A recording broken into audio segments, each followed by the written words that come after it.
Yo, how you guys doing this fine European afternoon? Or evening, I should say. For me, it is morning because I don't get up early, but I do for the EU crowd. Wild thing, 115 is first for this stream, so the curse follows them. Just like the movie It Follows, whomsoever gets first, they are cursed, and they have to pass it off by someone else getting first. So anyway, thanks for taking the load off. Thanks for sharing the load with who had it last time? Frank on the Rocks, maybe? If IIRC correctly. Let me catch up on these chat messages that happened during the intro. The conductor is only here for a little bit, and then he's got to leave for work in like half an hour. Hey, apologies, but you'll get mostly through the news section, perhaps. As much as halfway through the news section? We'll see.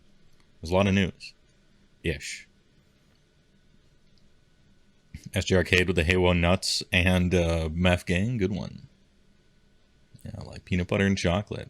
Hacker voice. I'm in. Keyboard noises. Orlando W., who is such a go-getter that he started walking forward before he even completed his name. Wishes every single one of you a wonderful weekend. Hey, me too. As a matter of fact, it happens to be a pretty hype weekend, as other people pointed out I'm seeing in this chat. Because, and let me take a sip out of my Beast Claw Raiders official coffee mug here. Ooh. Not bad. Anyway, there's the Rantathon this weekend, the charity event. Streaming non-stop, starting what? 10, 11 a.m. tomorrow? With rock blocks of guests you can find. Which I will be there, Vince will be there, Reeling One's crew will be there. So many people will be there. So many prizes to scoop while doing a good deed. Anyway, hope to see you at some point there. What else is happening? Owl Bjorn, TY, for the Tier 1 5-month resub. I appreciate it a lot. Their comment is, I'm doing my part to keep my man out of the American workforce. Dream big, true. Yep. Aim for the top. Because even if you don't make it, you'll be on top of the world. Or you'll just be like super, super fucked. You know, one or the other.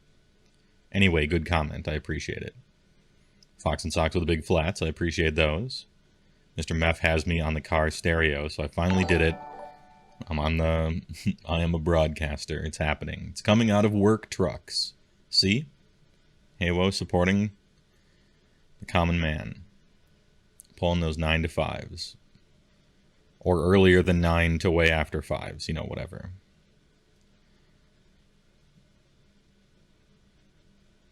You did all the hard stuff yesterday? Oh yeah, for the blue collar man. With the song and everything. But I can't play it. Because DMCA. Yeah, on the AM FM. 106.5. HeyWoah FM. We just heard a nice sultry track from Penny Stocking and Garter Belt on the airwaves this evening. Corset theme, if I recall correctly. Fine cinema, that. Weird time to be a consumer of GW or Blizzard products in it. Much more weird to be a Blizzard consumer. Less weird to be a GW consumer. We recently discovered that Games Workshop is a normal company. You know? And just kind of doesn't pay people enough. But we knew that. That's normal. Blizzard thing's pretty fucked up. And that's a whole nother can of worms. It's pretty fucked up. But don't lose sight of the fact that all the video game companies are like this. Ubisoft, most notably, Riot, recently as well. Literally, they're all like this. Even the indie ones you like. Ethically consuming is basically impossible. However, it doesn't mean when it comes to light, you don't stick it to the man. Because fuck them. It's the people in charge. and they will stay in charge forever and fail up even if they get booted out. But again, that's a whole nother. I know, I know Orlando. I know the W is silent. Just having a giggle, mate.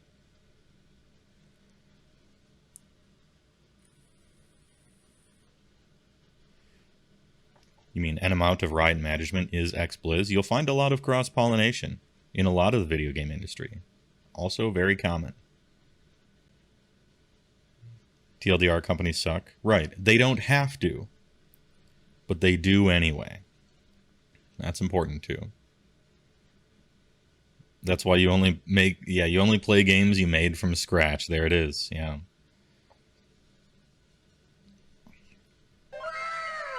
Be like HeyWoah and buy some black market Yetis instead. Just have them printed out underneath underneath a Korean laundromat. They got some servers down there. They got some 3D printers. We hats. Hey, thanks for the tier 1. And it's the first one. So thanks for finding my stuff and also liking my stuff. I appreciate it a lot. Every little bit counts, and I appreciate the support. We got some news to talk about. The Stormcast Eternals Battle Tome is on the horizon, as we knew it was. And we get to learn how they are becoming the ultimate defenders of the mortal realms in their best battle tome yet. Well, you heard it here first. I do have a button for this, actually. I think this constitutes...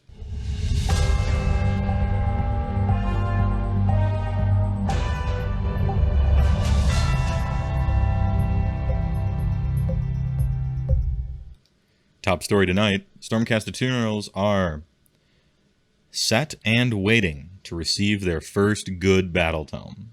It might be their best one yet, but that doesn't necessarily mean it will be good. Because I have some complaints about the previous 6. I know it wasn't 6. Oh, Fox and Sox redeemed ad time, sure. Hey, people who aren't subbed get shot for a minute, but also I won't talk about anything useful. You won't miss anything. But still get shot. Breaking news, Ogors now inferior at holding objectives. True.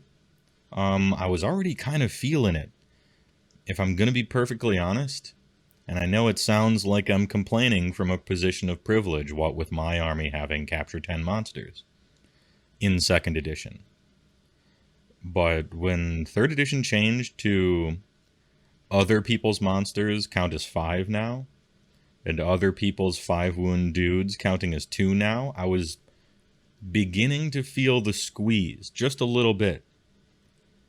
You know, those late bottom of turn 3s, bottom of turn 4s, where in 2nd edition I would retreat with a monster and just straight steal an objective and win the game. Now it's like, if I retreat with that monster and stand on the objective, I'm still losing it by 3 because their monster counts are 5 now and stuff like that. And so I was already beginning to feel a little bit of a squeeze.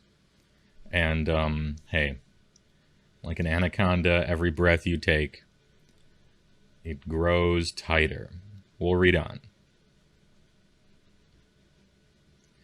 The era of the beast is upon us as Sigmar's champions strike out across the mortal realms on... Hold on. Let's enhance a little bit here. This is a stream after all. Anyhow, continuing on. The realms on Dawnbringer Crusades. There's no better time to muster a resplendent army of Thunderstrike Stormcast Eternals, first seen in the Dominion launch box. Rules in the new Battle Tome are about to make them even more fearsome, and not least because they have Dagrons now. Okay, interesting. Stormcast Eternals still descend from the skies on bolts of lightning, as they have done since the Realmgate Wars, but new rules give these inspiring warriors the power to rally cities of Sigmar forces to their cause. You can represent this in-game by deciding if your army is a Scions of the Storm Force, the Thunderbolt-riding warriors we all know and love, or a more defensive Stormkeep army. Okay, so could it be that the Battle Tome is split in half? Between choosing to have a deep strike, or choosing to have capture rules. And I'll give you 3 guesses as to which one is better, and the first 2 guesses don't count. It is the capturing rules. Mortal auxiliaries. A Stormkeep army can include coalition units, 1 in every 4, blah, blah, blah. Cities of Sigmar. Can't be the general, blah, blah, blah. In addition, add 1 to the braver characteristic of friendly Stormkeep units wholly within 12 of any friendly Stormkeep Redeemer units. I sleep. I literally sleep. Stormkeep armies excel at defending objectives. Nice. Actually pretty nice. Ooh. When enemy forces attempt to wrestle control, I would have gone for rest. I like rest control. But anyway. Of territory from Sigmar's mightiest, you can use their momentum, asterisk, to punish them with vengeful fury. Shield of Civilization. Good one. Okay. Shield of Civilization. In the first and second battle rounds of any friendly Stormkeep Redeemer units, and by the way, as an aside, this is Liberators, this is whatever the new ones are called, Vindicars, I think. The Shield Spear Boys. Yeah, that's why I was having trouble with it, Mr. Mephisto. This is the Shield of Civilization. But, alright, they're British. It's okay. Anyway, Stormkeep Redeemer units. These are Sarcosanct, as in Sequitors, Liberators, the new, the ones that start with a V that I can't remember the name of. I think they're Vindicators? Vindicators? A lot of Stormcast stuff. Vindictors. Alright, the one I didn't choose. But you got my meaning. Yeah, word soup a little bit. Contest an objective that is partially or wholly within your territory. Each model in that unit counts as 3 models for the purposes of contesting that objective. Huge. This is big. This is terrifyingly big. This is a unit of 10 Liberators counting as a Mega Gargant. Like running up to an objective, not charging something, and counting as 30. This is terrifying. This is very scary for me. As a person who generally likes to win based on a monster charging something, killing 10 of them, and then just counting as 10 and taking over the thing, this is potentially a big problem. And that's only Liberators, right? The cheapest ones who actually suck, but we'll see maybe their new War Scroll is good. What about the ones who can actually grind a little bit? What about the grinders? Like Sequitors, Vindictors. That's interesting. Starting from the 3rd battle round, and this is where you're reading and you're like, okay, it's like Tempest Keep, it goes away, whatever. No, it gets better. If any friendly Stormkeep Redeemer units contest an objective that is anywhere on the battlefield from battle round 3 onward, each model in the unit counts as 3 in addition, right? In addition, if any enemy unit finishes a charge move within 1 inch of a friendly Stormkeep Redeemer unit that is within 6 of an objective, roll a die. On a 3-up, the unit suffers D3 mortal wounds. It's not nothing. Do some mortal wounds against a charge. This is the shit. Do Sequitors have the Redeemer keyword? They do. And that's a concern. Here, we'll check the tapes just to... so we can visually show what's going on here. Sequitors.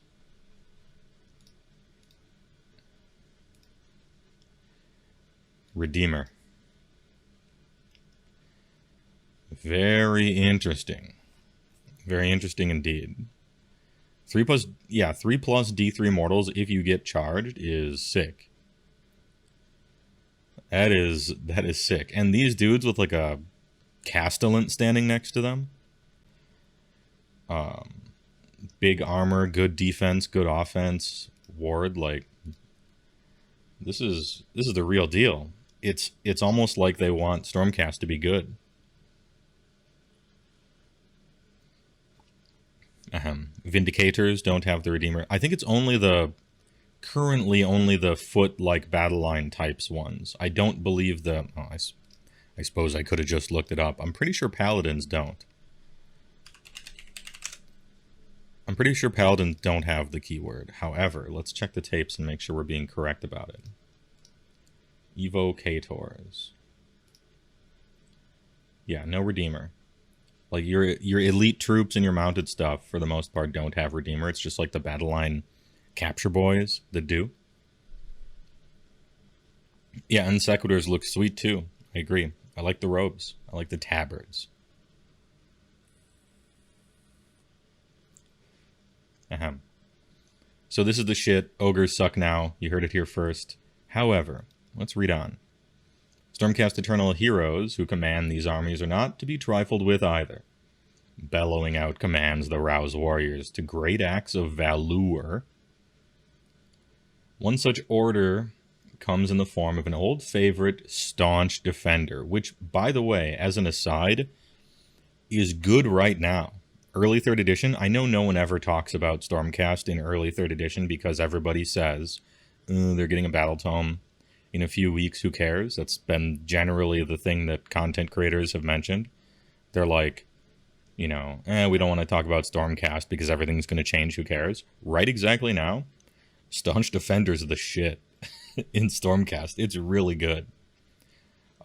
And the Stormcast lists that I've seen do really well, early 3rd edition, it's like it's a time machine. I'm back to early 2nd edition again, with people dropping down Celestar Ballistas. They're using a Drakesworn Templar with Staunch Defender and stuff like that, and moving him around, having him be invulnerable, healing him up. A little light on the damage, but good on the pinpoint damage, that kind of thing. Like, Stormcast is actually kind of decent. It's actually kind of nice in early 3rd. But again, everything's about to change. Yeah, the anti-Paladin axe is great. Your Starfall thing, where you're targeting specific guys anywhere on the entire table and just D3 mortal woundsing them every turn until they're dead, like, it's pretty good. Anyhow, let's read what happened to Staunch Defender. The best trait that Stormcast ever had. You can reroll the die to determine the number of mortal wounds caused by the enemy unit by a friendly Stormkeep Redeemer unit using the Shield of Civilization battle trait. If that friendly unit is holier than 12, this general. It's trash. Okay, so Staunch Defender is now literal garbage. And that's simply a casualty of what goes on here. It is garbo. But Shield of Civilization is super fucking good. Both parts of it. And being required to take this so that basically this ability becomes a little better. You have a higher chance of getting that 3, basically. It's not really surprising they changed Staunch Defender, since stacking saves is so powerful at this moment.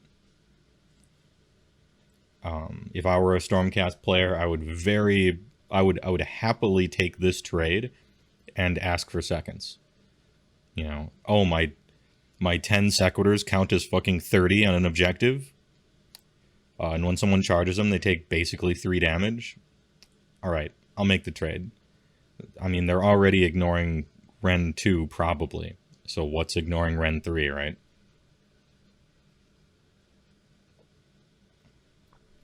Ahem.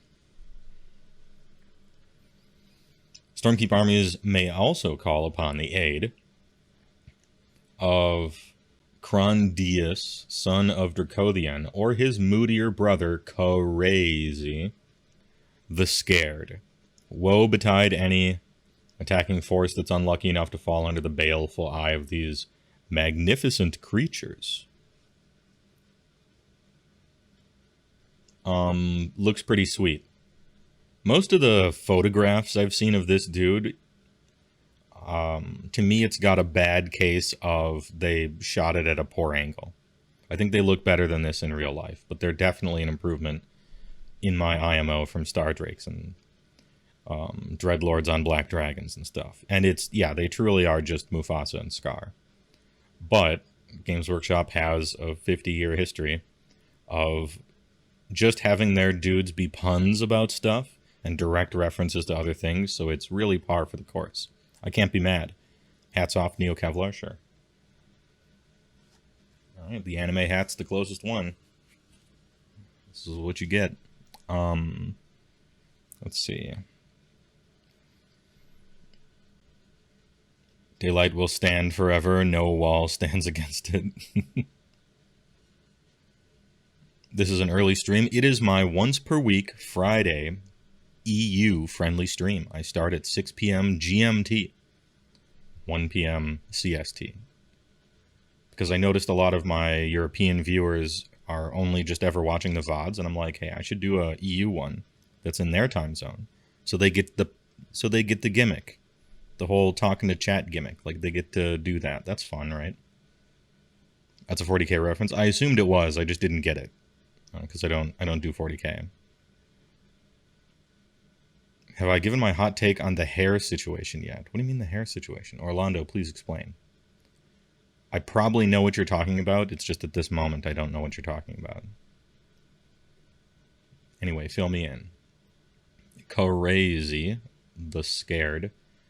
Fires of vengeance. Retribution burns blinding and everlasting in Crazy's eyes. Each time this unit destroys an enemy unit, you can apply the relevant effect below. Oh, sick, he levels up.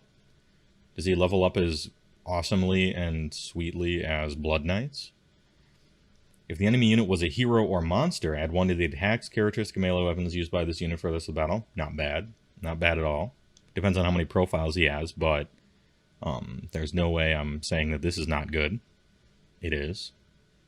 If the enemy unit had a wounds characteristic of 3 or more and was not a hero monster, add 1 to 1 run and charge rolls. Oh, okay. Alright. If the enemy unit had a wounds characteristic of 2 or less, you can heal 1 wound. Okay. I mean, the whole point of this is that it's coupled with heroic healing, and it's coupled with all this other healing you probably have. Your Stormcast Priest healing thing. It's just another... Okay, so it's... Let the record show Blood Knights are chattier on their level up table. Their level up table is more based than the dragons, but the dragon starts out a hero monster, so fair enough. This is fun. Stuff like this, to me, I have a button for this. It is fun. It's just fun. I'm down. I'm in it. The treasure trail / pubic hair. Oh, I hadn't noticed. Yeah, that's weird. Okay. That's weird.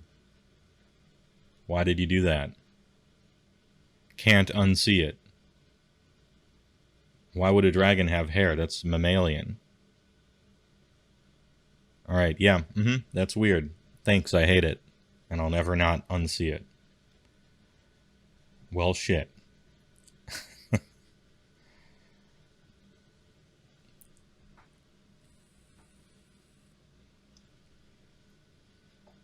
What do you guys think the chances are of some other Grand Alliances getting some dragons? Are both of these just locked in Stormcast? Are these both trapped in the Stormcast book? That's... I feel 2 ways about that. On one hand, I'm sad, because I want everybody to have dragons. But I'm not sad, because as soon as an entire Grand Alliance gets some toy that's fucking OP, such that every army just plays some ally that's way too good, I don't like that.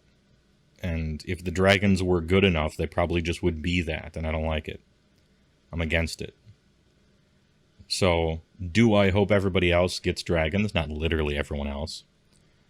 But basically, yeah, I want forest dragons in Sylvaneth that are like made out of branches and, you know, tree stuff and bee power armor. I want humongous, like, frost-peaked mountain dragons that Beastclaw raiders have chained up and domesticated and stuff. You know, I want all sorts of people to have tons of dragons, but I want them to have dragons that really fit them.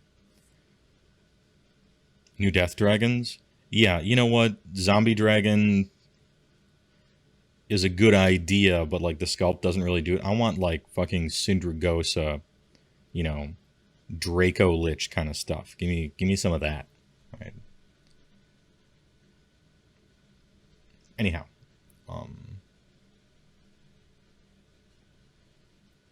regardless of the style of army you decide to create, the new Battle Tome gives you a wide range of tools to handle everything from an invading menagerie of smelly orc war beasts to a horde of perfidious Skaven. Hey, good word. I always appreciate a good word.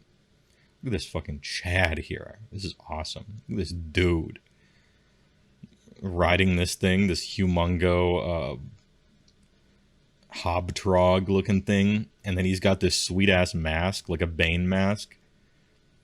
Nobody cared who I was until I started riding a giant Trogoth and also put on a mask.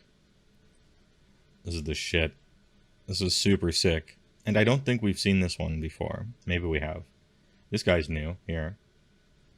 A Vindictor style, like great bow archer man hero looks like on a cav base. And then some old stuff in the back. Looking good. Is this an early showtime? It is. Every Friday, I do the EU 6 GMT stream. Thanks for tuning in. Break a Boss, Pug. Yeah, this guy's sick. I'm a fan. Unique Sniper are always good competitive. Right. It's the new... Oh, what was that one? Knight... It wasn't Knight Venator. It was Knight Azeros. Azeros and Venator I always get mixed up in my head. The one with the lucky shot, you know, the single D6 shot that hits on a 2-up and people always missed with. Kind of the new incarnation of that, except no flying. Mayhap. Crew boys are looking actually kind of good. Stormcast Eternals have a huge variety of units and heroes to choose from, and that only grows when you bring in auxiliaries. You can make a start on your own stalwart Stormkeep army today by picking up the Dominion launch box and start collecting Anvil Guard or Greywater Fastness set. Or don't do that, and instead wait to see the rules, figure out what exactly you want to buy, and buy that. You'll end up spending less money, and you won't have a bunch of random leftovers with nothing to do with. Unless the start collecting just happens to include everything you want. We'll see. If you're a Texas oil baron, then just buy it, who cares, and then use the rest of it for way too many bits on all of your other guys' bases. Keep an eye on Warhammer Community in the coming weeks for more information on the Stormcast Eternals and the release of the upcoming Battle Tome. Alright, and so now we have the asterisk. Where was that? Where was that? They were talking about momentum, right? You can use their momentum asterisk, okay? Oh no, the actual bottom of the page is way below that. Given the tendency of greenskins and bloodbound warriors to charge without thinking, this is a powerful tool. Fuck you. You've only given us one tool, and we have to use it. And we put a lot of thought into it. So fuck off. Alright. Now that there's that, there is a second bit of news. Yes, buy all the start collecting boxes. You will not regret it, we promise. Smile, yeah. Man who owns 36 Crypt Horrors. Hey, you're just working on legend status. Remember my most recent video. I had to talk about that sooner or later. Hey, though, Frostheart plus Sarcosanct. Stop, I can only become so erect. What's Crossbow Cool Boy's base range? I believe it's 18. Plus 1 from some Allegiance ability subfaction. But I'm probably misremembering it. And or they didn't tell us. One of the three. Never Chosen Art is cute, yeah.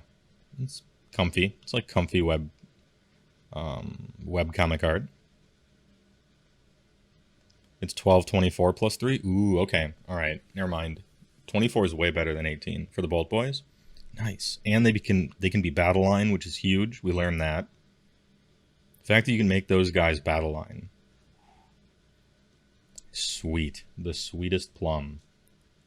Dominion Paint Jobs digs deep into the Warhammer Age of Sigmar's new edition in some White Dwarf. Alright. Next bit of news. Let me catch up on chat, though, because a lot of people are dropping paragraphs. Hold up.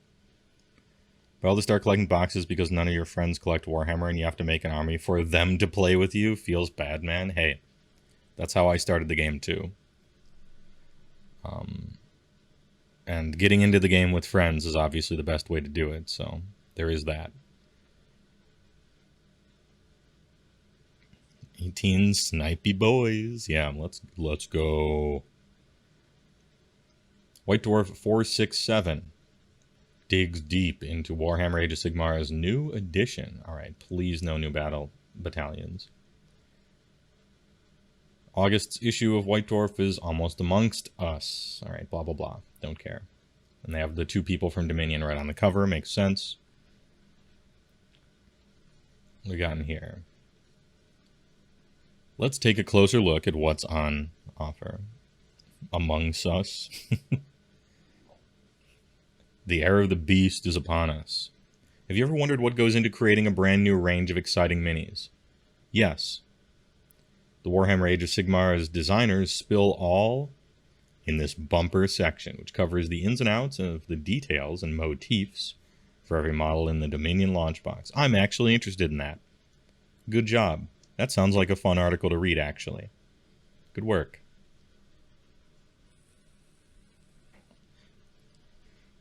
Ahem. This is followed by a series of articles that cover painting, like stunning new models at every level from beginner to pro. Expect everything from how the Heavy Metal Studio tackled the incredible centerpiece heroes, complete with paint swatches, all the way to the guides to get your armies battle and parade ready. All right, nice. Incredibly in-depth designer's commentary also shines a light on how the team made Warhammer Age of Sigmar's new edition the best yet. Spoiler alert, everyone loves writing about monsters and talking about monsters. All right. I can tell. The way the game plays right now, I can tell you like monsters. Hey, I happen to be a fan of monsters as well. Have been for a long time. Have been since mine were trash. And now they're accidentally good. Through no fault of my own. So we ride the wave. They'll never be this good again. Not while we're in Gur. So I'm gonna enjoy it. Some Norwegian dude, thanks for the Griep Tier 1 subs. 5 gifted. They landed on 5 different people. Hey, those people, please enjoy your subs, courtesy of some Norwegian dude. Dodging ad bullets, getting funny emotes, and all the rest. Thanks a lot for the support. I appreciate it. Who would have thought giant monsters smashing things would be fun? Me. Even when it kind of wasn't fun, I still had fun. The Lord Whale redeemed ad time. Sure. People who aren't subbed get shot. See you in a minute. I won't say anything useful. Alright, jokes on them, chat. Time to say useful stuff. Cerise Kingu, TY, for showing up with some bigs. Appreciate. What's the surface level opinion on Night Haunt in 3.0? You're waiting for a new book. And a lot of the... I would almost say... one of the most powerful new tools available to every army in Age of Sigmar is not available to you. Because you're ethereal, which is a drag. Which feels bad. You had stuff come out in Broken Realms, which is cool. You can play Hex Raves to be the Royal Guard for Lady O, so that she can be played and not just get, just blasted off the face of the earth and start throwing mortal wounds in every direction and screaming. Black Coach becomes a totem. That's, useful. However, much like Gloomspite gets, you're not, as bad as everybody says you are, but you are very much suffering from your battle tome sucked 2 years ago and you've been waiting for a new one, and now there's a new edition and you're still waiting for a new one. It's kind of how it'd be. Hopefully you're one of the more recent ones, I suppose. Or hopefully you're in the next release of them, I would say. Comedic Hyena, TY, for the grip as well. Tier 1s, 5. Thanks for the donos. I mean, gifters. And they landed upon 5 people. Hey, those people, please enjoy your subs, dodging future ad bullets, and funny little emotes. Thanks for the support. I appreciate it. Yeah, paying it forward. The system works. Thanks a lot. Stairs in Sylvaneth. True. Sylvaneth has... This is crazy to say. Sylvaneth has benefited from the move over to 3rd a lot more than Gitz and Nighthaunt have, though. Sylvaneth actually has some game because of all the rules changes, even though their book was very disappointing at the time and made them hot garbage for the longest time. Like, they accidentally got some good shit to do. It's not fixed, right? They're not fine and dandy, but they got some of that surprise heat. It might not be the type of surprise heat that you want to play Sylvaneth like, but they got something. That new Piper is fucking hot, especially in Gnarlroot. But anyhow. And Alariel is downright excellent. Disclaimer, if your opponent has a bunch of mortal wounds, Alariel is not, in fact, excellent. But if your opponent doesn't, and finds it hard to kill Alariel in one go, she's kind of immortal. So at least there even is that. Hey, well, I'm working on my Tzeentch army. Have some demons, but not many because screw horrors. How good are Arcanites / mixed? I actually don't know. There was a Tzeentch person talking about how the non-pink horror, like leaning into that, isn't as don't write it off immediately. But I don't know. I didn't look into the numbers, and I don't know if the person was just talking up their choice of my dudes. So I'm afraid I can't tell you. The only Tzeentch lists I've almost ever seen have been pink horrors plus other stuff. So I really can't say. I haven't seen them on the table. And it's sort of up in the air. I'll look into it maybe after the stream. Dive into a few different chats and see what people are saying. Or what numbers are being crunched somewhere.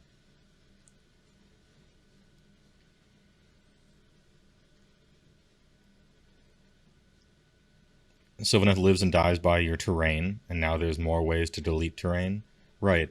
Like, your terrain was downright pretty good in Broken Realms when they changed the rules, and then they instantly changed the rules back right after that to be worse, but still better than the second previous version, if not the most recent previous version.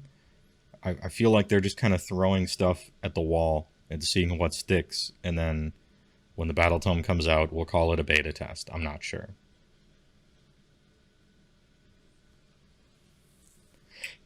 Have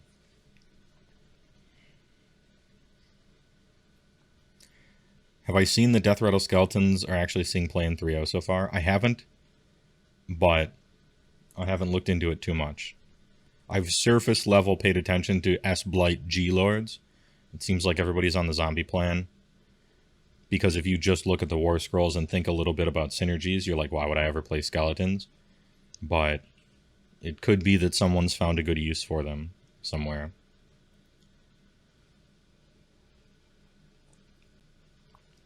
It's just they seem to pale in comparison to zombies. But this is like a surface level thing. It's entirely different to grab a block of them and throw every synergy on them and see what they can actually do, you know.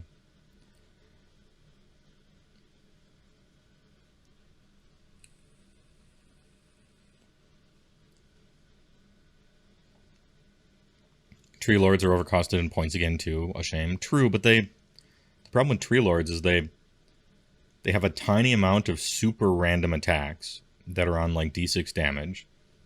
And then that's all they do. They have an AoE Fights Last that you literally flip a coin for. So they're essentially totems with pure random non-consistent damage that are a non-hero monster when your opponent kills they're a pinata and like victory points fly out of them. So the way you would have to use them is like, okay, I have an army that's like all shooting, and the whole thing is like, my whole plan is you're going to charge me and I'm going to punish you for charging me with everything in my whole army, right? Like unleash hell all over the place and stuff happening when you charge. And I got tree lords placed like totems, like old Slanesh almost, where if you charge in, you fight last. I could see someone using a tree lord or two like that. That definitely is like warping your whole strategy around a unit that is pretty much not good, but finding the one thing it does and trying to capitalize on it. Which is part of the thing that I was talking about in that video, where sometimes you have a unit that's not good at what its job is supposed to be, but you can find an alternative job for it if you bend your strategy enough, and it might actually end up being good there.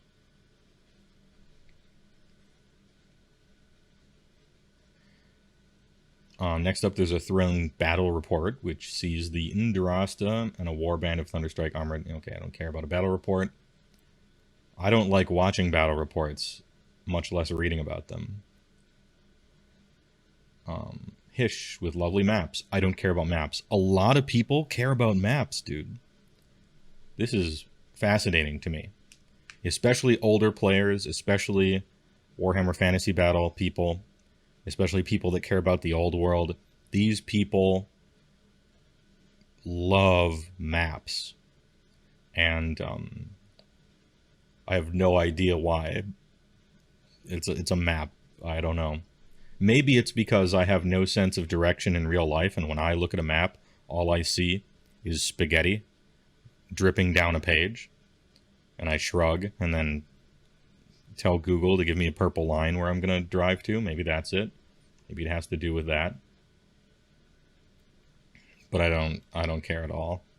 Now, that's not to say the early Age of Sigmar maps weren't trash. They were. They looked like they were made in Adobe Illustrator by a high school student. And named. And the places were named by that person, too. So they were super embarrassing. But at the end of the day, I don't give a shit about maps, personally. Old man here, I fucking love maps. Yeah, I guess it's just a thing. I like PowerPoint presentations. So, I mean, somebody's got to love maps just as a personality trait. That's a thing.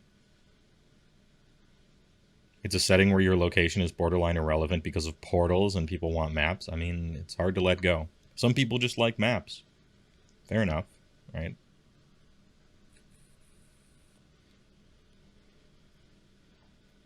They grew up with J.R.R. map kind. So I grew up with that too. In 6th grade, we had like that book fair thing where you read for points. And I read The Hobbit. Because it was the book that gave me the max points for one book to be read. And I was trying to game the system. Even in 6th grade, I was gaming systems. And it turns out I really liked it. And me reading that book started me on the path of liking fantasy. But I definitely didn't care about the maps in it even then. I don't know what it is. Anyhow, White Dwarf 467 will also contain a guide for Hyish, featuring some lovely maps, and the Tomb Celestial focuses on some of the biggest folks in the realms, the sons of Behemoth, the Bigs, in other words. Finally, for the Mortal Realms, discover fresh core battalions. No, oh no, don't do it. I knew they couldn't help themselves. Remember, this is a sad day. Do I have an image right away with sad? I guess I have an oof. Ugh. Remember back when I said that if the Stormcast book comes out and there are special Stormcast core battalions and special Stormcast battle tactics and stuff that the edition, that they will not have been able to help themselves, and it means they have not learned from their past at all, and the game will quickly just become overcomplicated Christmas ornaments and Christmas lights bundled up in a giant sphere. We're already doing that in White Dwarves with new battalions, new core battalions, and rules for match play. Absolutely disgusting. I'm sad. They haven't learned a goddamn thing. I'm sad. Can I see any of these rules here? No. That sucks, man. Because it means like the road to, oh, you're playing against somebody, well, their army has their own battle tactics that are like written for their army, and they just auto succeed at them every turn. I don't know. I don't like it. I cringe away in horror and disappointment. But it's a white dwarf, so I don't know. Who knows if it's going to be fully supported or not. If we see it in the Stormcast Battle Tome, then we can't just sweep it under the rug. It's possible to sweep it under the rug if it's some white dwarf randomly. Opponent's like, actually, it says right here, as long as I'm playing a Sons of Behemoth army, I just get this battle tactic for free. I just get it. It says so right here, and they pull out like a white dwarf magazine right there. Oh, okay, yeah, I guess you got it.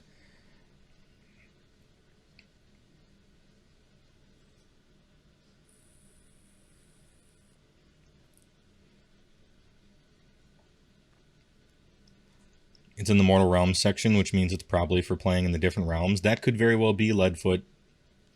Nobody needs to go crazy yet. I'm just a little disappointed. But we need to find out more. No need to rabble-rouse. For instance, they talk about Hish, right? This is under the setting, right, or the heading of Hish.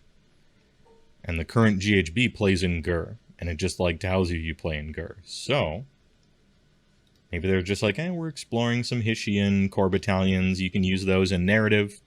Totally fine. Narrative is New Game Plus. It's matched play, except with just a bunch of sweet shit on top of it, right? And that's fine. No big deal. So, sky's not falling yet. There are thunderclouds overhead, but the sky is not falling. Maybe we riot and they're not allowed at any event. Play by the rules, even if they suck. You know, if you don't like them, submit feedback, but in my opinion, for the most part, you play by the rules, even if they suck. It's generally like how most people feel, I think. Oh, maybe not, though.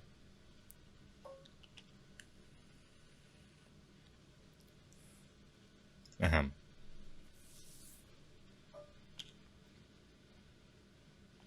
Hey, well, I don't know if you've been over it yet, but some 40k fans are setting up a boycott because of the new content rules, and how one of the biggest 40k YouTube channels, If the Emperor Had TTS device, went on hiatus because of that. It's interesting you would mention that for the news section, right?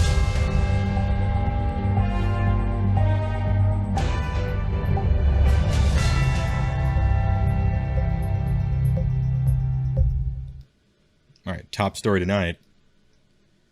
People on the internet don't understand copyright law, and they prove it publicly. I have there was a comment posted on Vince Venturella's last Warhammer Weekly, and indeed somebody else too. I saw it on the in the content creator chat, YouTube content creator chat, and this same comment was posted pretty much copy paste onto somebody else's. I haven't gotten one yet. And it makes me feel left out, and I'm a little sad. Because it seems to be that people are copying, pasting this, like, on a bunch of different channels. At least 2 that I've heard about so far that have to do with AoS, and they didn't even do it to mine. If you're going to give me a wall of text, you know, if you're going to hand out wall of text complaints about Games Workshop, why not to me? I feel left out. So anyway, I copied it from Vince's page, and I'm going to read it anyway. Enhance. And it's mostly a 40k thing right now. Gormach, I am unsubscribing from your channel, Vince Venturella. This is in direct relation to 2 main factors. Those are, reason 1, your continued support of Games Workshop by covering their products and IP, after their decision to completely eviscerate any fan content creators with morally devoid legal tactics and underhanded covert threats of legal action. Reason 2, your continued support of YouTube by continuing to run your channel on their platform after their repeated, continuous, and relentless attacks against content creators from all corners of the YouTube spectrum. I haven't seen this, by the way, as a YouTube content creator. I haven't seen YouTube repeatedly, continuously, and relentlessly attacking me. So I'm not sure what the person's on about that one. I do not personally blame you for these things, however. Yes, you do, because you're unsubscribing and literally blaming them. Like you right here say your continued support, and your continued support over here. So like, actually they are blaming him, but, you know, regardless. It is an unfortunate reality and a hard truth that the only way to combat these actions is with direct counteraction. If you and your fellows, if your followers care about the freedom of content creators, I highly recommend that you move on. Yes. He should get off of YouTube and onto some minuscule, quote-unquote, competitor video hosting, essentially killing his brand entirely. That'll show him. All right. Move on to a new alternative video hosting platform, like Vimeo, Top Kex, to create your content and form a community. Move on to IPs created by companies that are not viciously hostile to their own fan base. Move on to bigger and greener pastures. I wish you all luck and good fortune. Okay, probably a troll. Either a troll or incredibly stupid. One of the two, right? And it's fun to laugh at. But person is talking about Games Workshop's updated legalese. Since they're making a streaming platform, they had to update their legalese to the standard legal copy pasta that everyone uses for all of their streaming content. And people are concerned that Games Workshop is going to give them cease and desists for fan content. Which they're in their right to do now, and they were in their right to do before also, as are almost any media company that have copyrights. Unless it's fair use. And even if it is fair use, they could take you to court and probably win. Not always, but sometimes. Fair use, by the way, is for parody, transformative stuff, things like that.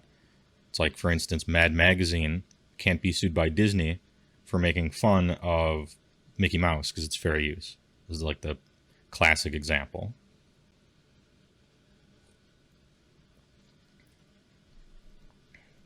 And so, yeah, they could have given you a cease and desist before if they wanted to, and they can still do it now.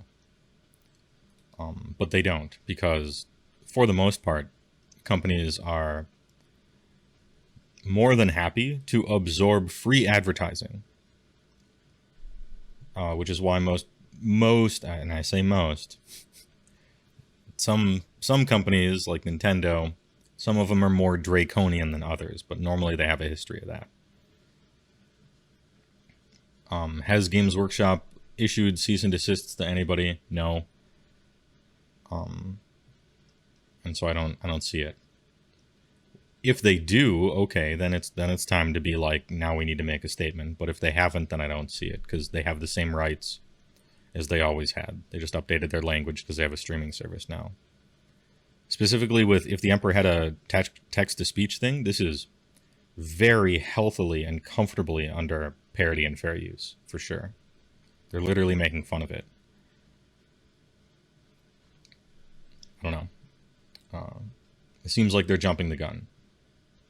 And then them jumping the gun and being extra safe about it, probably to start making a point more than because they're really afraid of Games Workshop going after them, has caused a lot of people that don't know the situation to think like Games Workshop caused them to do this or sent them a cease and desist or something like that. They did not. Company TTS voluntarily pulled themselves down. What's curious about Emperor TTS is that his Patreon is still active. Of course, it's still active. He just shut down his. They just shut down the way they make money. Of course, they would keep their Patreon still up so that people can support them in this, in this making a big deal out of it thing, right?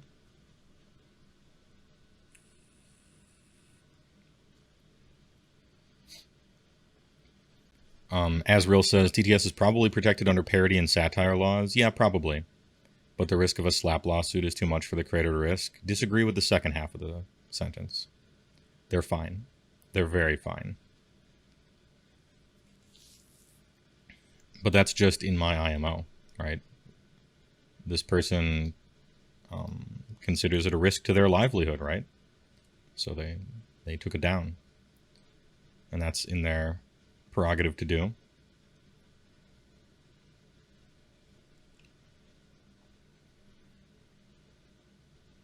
Dark Gods is the big one off the top of your head. I don't know much of it.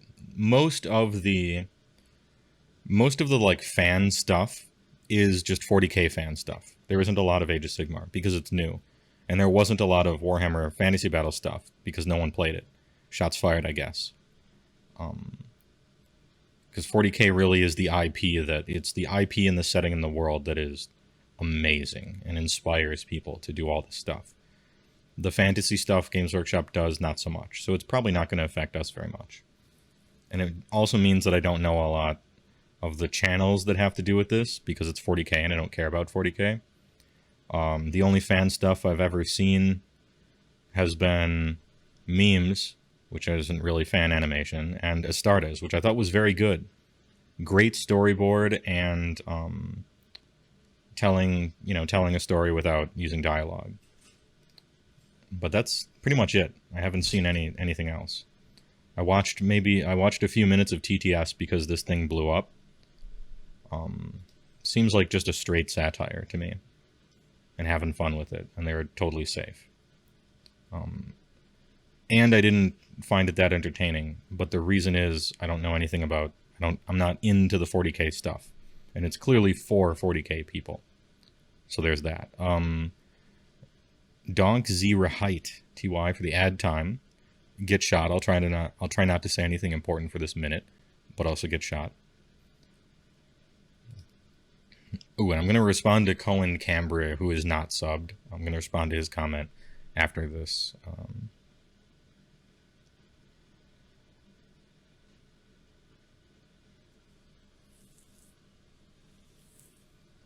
As it stands, if they think that they're in a place to keep making the content, they should. If they receive a cease and desist, stop then or fight it. Yeah, I think they're fine. It seems to be an overreaction and trying to like whip people up into a frenzy. It seems like more of a statement to me. What would you call it? Like seems like a political statement almost. Like, we're going to make a huge deal out of this and then put ourselves on a hiatus to stick it to the man, more like we're afraid of getting sued. But I don't know a lot about the subject matter, so my surface level take shouldn't be taken very seriously. Now that the ad time is over, Cohen Cambria said, the timing of Warhammer Plus coming up and GW tightening IP use is it just comes off really bad. That's the only way it would happen. One causes they just came out with a streaming service, so of course they're going to update their legalese. That's why they did it. They just copied everybody else's streaming services legalese. That's what you do.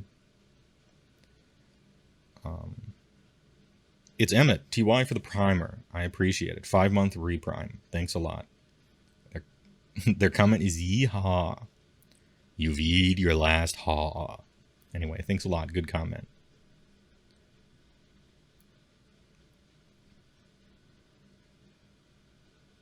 Honestly, way more upset that their head writer makes less than you do. Delightful. That's the other half of it. They do pay really bad wages, for sure. Although they did just give everyone a bonus. Like in the company. They gave everybody like $5,000, I think. For the COVID year, because they had like record profits. 3 years in a row or something like that. The funny thing is, if they just applied $5,000 extra per year to all the workers, they would still be slightly underpaid. But, easy for me to say, right? From across the pond over here.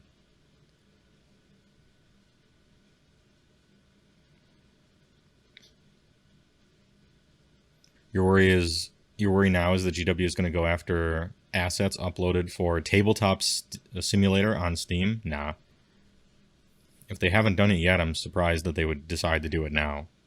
They're within their right to. I mean, technically, they're within their right to issue me a letter from their lawyers and say, you have the image of a Stonehorn as your, like, logo on YouTube. You can't do that. Technically, I can't do that. It's up to them. That's a logo. But there's no reason to do that because they don't care, and it would make them look bad to do it. So, you know, there's that.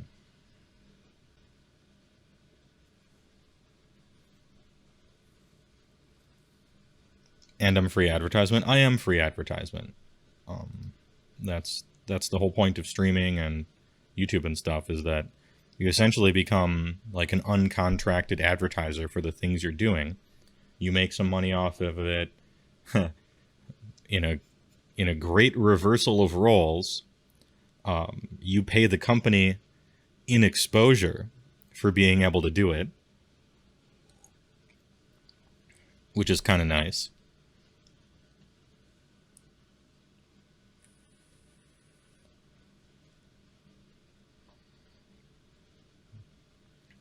Leadfoot, so you know this dates you. It reveals you as a sad giga nerd. Well, I mean, we're all nerds here. This is a safe space. But you used to write a lot of fan fiction back in high school, and, like, we all knew that we couldn't ever, like, try and sell our work to people and do it as a job because we didn't own the source material. We used to do disclaimers at the top of the page, and we didn't, like, want to make money off it. We knew it was wrong, even if it was labor to make it. We did it because we liked doing it. Yeah, exactly. And even though you can't sell it, you can put it in your demo reel when you're trying to get hired. So sometimes that can be more valuable. I heard a catcher's noise, so I have to thank somebody. Hold up. Fexu donated $50.69. Huge, dude. This is a huge donation. And it's an actual donation straight to PayPal, so Jeff Bezos doesn't get... There's no Bezos hands stealing half of it. I appreciate that. I'm unsubscribing from your channel, HeyWoah. This is in direct relation to two main factors. Reason 1, not enough waifu streams. Reason 2, big. Well, I think you're jumping the gun a little bit, but I really can't. There's just no debate with your two reasons. They're true, both of them. And it's just a base take, and I can't argue against it. The only thing I can do is promise a percentage increase of waifus in the future. The HeyWoah Corporation hears you. HeyWoah Corporation understands your pain, and it admits that we have failed you, and moving forward, we're going to have to try to create a working environment that features more waifus on average, as our customers should expect from us, and a corporation of our size via, in other words, one employee, me. And so we hope in the future that we can regain the trust of our community, because that's really what we have prided ourselves on in the past, is the wonderful community of people who both like big things and people who like waifus as well as Games Workshop stuff. So in the coming months, expect to hear updates on our restructuring process as we reorganize the company into more equal opportunity waifu content. Anyway, thanks for listening to my made up off the top of my head insincere company apology. Yeah, it's not a big company, but it is a big company, true. Waifu representation is important. We need to improve the diversity of our waifu tier lists. Yeah, waifus are people too, after all. You know, me as the CEO, as the CEO and a husband to many 2D waifus. Be it. I have a 2D waifu daughter, and it just it makes me feel sick how they could be treated in the workforce, these waifus. And so I want to be an example moving forward, a shining example. Right? 200 big beats. Thanks a lot. Yeah, waifu time. Appreciate the donation, Warbear. Thanks a lot. Hey, well, I heard you're hiring a waifu busting law firm to perform an internal investigation of lack of waifu streams. Care to comment? I would. Your characterization of the law firm as a waifu busting law firm, I feel, is unfair. It is a big law firm. It does many things, and it has done many things in the past. One of those things, indeed, has been union busting, but they do a lot of other stuff. It just so happens to be a union busting waifu law firm. They do other things. This is a coincidence. Just because the waifus are thinking about unionizing doesn't mean that we're, planning on busting the waifu unions.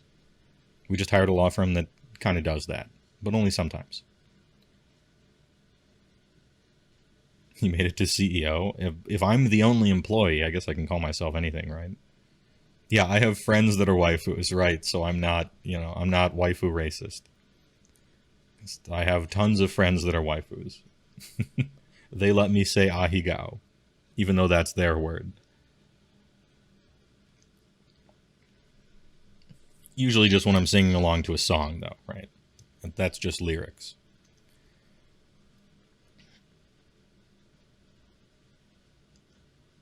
The law firm is definitely Sundiri. Good one, but also I don't know what that means, and I'm 12. It's not like we like unions, baka, right?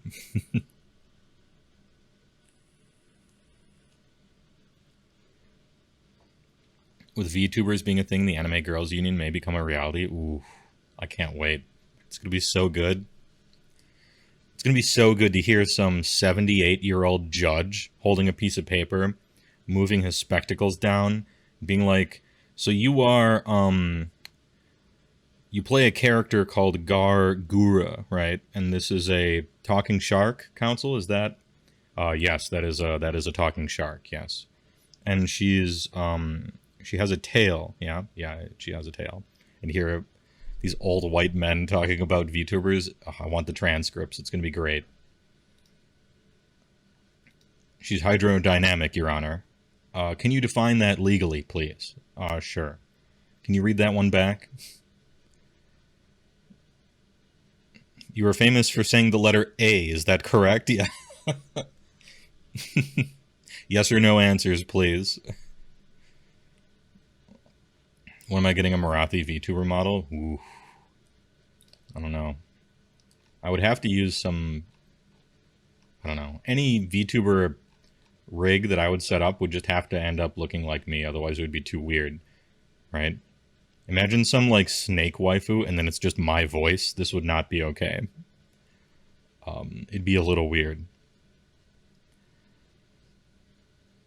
Can you demonstrate to the court how it is that you say the letter A?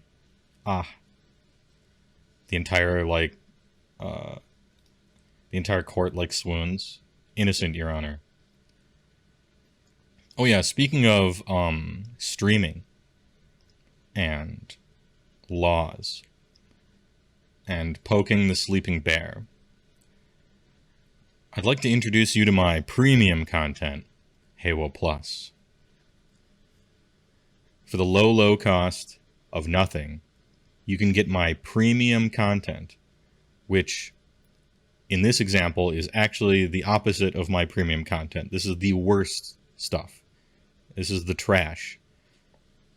These are my memes, music videos of Nier Automata to Metal Gear Solid Snake Eater climbing a ladder for 3 minutes, full stream VODs that I just rip straight from Twitch and then put onto YouTube with basically no editing at all, so that there's an archive somewhere, because Twitch deletes them. Stuff like that. And I've decided to call it HeyWoah Plus for the memes. And so a new channel, side channel hype. And here we are. I definitely just took the official artwork and erased the thing behind it and put my name on it. And I've started the long, slow process of uploading 4-hour past broadcasts onto it. Someone's going to get a copy strike. Get wrecked, idiot. It's a new channel. It's not even monetized yet. You have nothing to go at, to go after. This shit's not even monetized yet. I don't see a dime from it. Get owned. Anyway, please enjoy. Please enjoy in the future. If you ever want to watch VODs that are like too old because Twitch deleted them, starting a few days ago, I've started like capturing them and putting them up here. The ones that are already gone, hey, like the snows of yesteryear gone from this earth, and I'm very sad as well. Rest in peace, Persona 4. But anyway, this is it. Please enjoy in the future. Hey, well, you walked away for a second, and holy shit, yeah, we're doing this. It's just for VODs. Do you have to pay for this service? You do not. It is free. It is free because that's like the effort I put into it. I don't have time to put real effort into it. It's just VODs and archives and stuff from Twitch. It's the opposite of premium content. I'm not editing it really at all. Anyway, thanks a lot for listening to my TED Talk. Say. Beats. 100 beats. Thanks for To the Lord Whale. Here's my subscription. Yeah, you can pay your subscription in bits if you want. Thanks for your subscription to HeyWoah Plus. Everybody else isn't, but you're allowed to click this button now. Although anyone can. Thanks a lot for the support. Talked a bit about Strive in an earlier stream. Do you play it at all? No, I don't. Fighting games are kind of like in my history. I used to play them a lot. I kind of don't anymore. I have old man reaction times, and I just don't have the time to practice for a shitload of time to get good at them. I mostly, I mostly just work on stuff. But I'm a fan of like watching it, and I like all the stuff for it. Yeah, basically no lab time. And I'm not trying to play him casually. Daigo's an old man, and he's still the actual best. Maybe not actual best, but he's still amazing. But he started out world class, right? So, and that's like his whole career. It was an 09er confirmed. All right. Spoiler alert, if you miss a Twitch stream, even though you're subbed here, you'll be watching on YouTube, so you get the ad revenue. Well, currently I don't. The channel's not monetized yet, so I don't get anything. I'm basically just doing this so that people can watch it. So they have a place to before Twitch deletes the old ones. I'm doing this purely out of the in the interest of whatever 100 or even maybe only, it probably won't be more than 400 or 500 people that sub to this probably. It's not going to be a big thing. I'm just doing it so that people can watch stuff if they would like to. And also because honestly the meme, the HeyWoah Plus meme was irresistible and I had to. But thanks anyway. You should monetize. As a new channel, it's not up to me. YouTube like invites you to that after a certain amount of people have looked at your stuff. When it does, yeah, I'll sign up for it. But at the moment, not so much.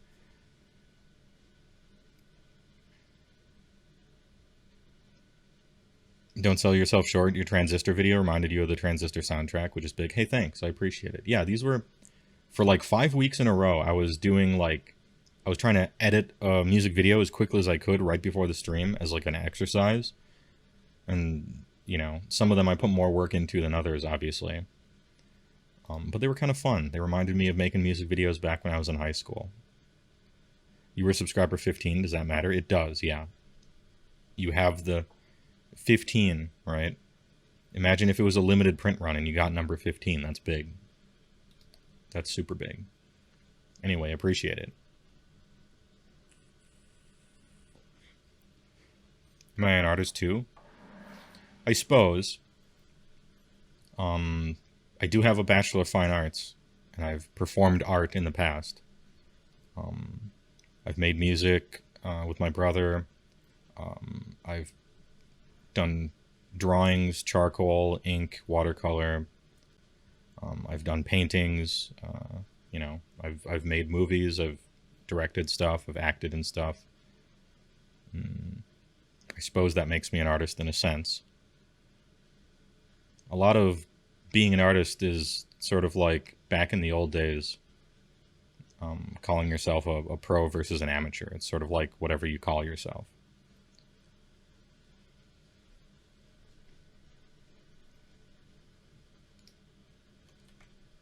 You can't find the channel? Oh, okay. It's probably too small to even be searchable at the moment, but I gave a link to it in chat.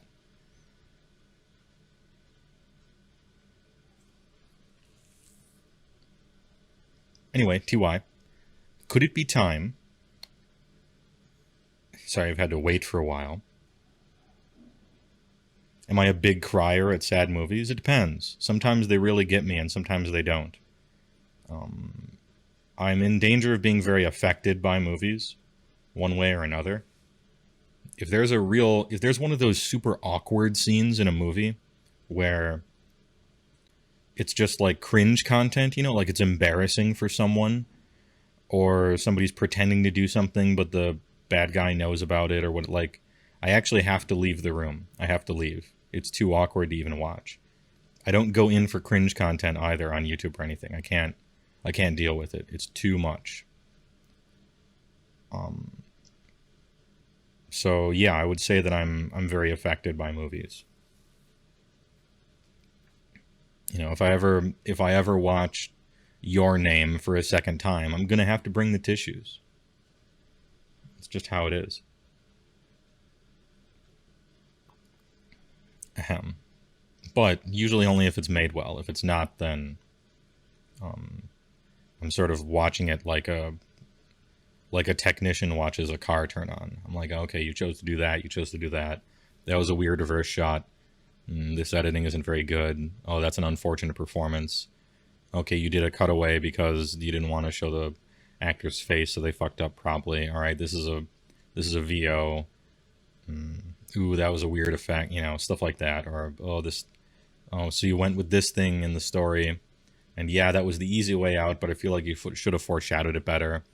Why am I watching this scene? This isn't moving the story forward. I guess it's kind of character development, but I feel like they could have cut this. You know, a lot of times I'm watching movies like that. Unless they're really good, then I can get into them anyway and turn that off. In Dutch, you call this... There's no way I can attempt that word. I don't even know what Dutch sounds like. Where you feel embarrassed for somebody else. Yeah, I feel that strongly, very often. It drives your wife crazy when you get up and walk out of the room. It's like you're getting shot by those military sound cannons, you know, that just like vibrate your whole body and you feel like you're having a heart attack and you have to leave. It's kind of like that.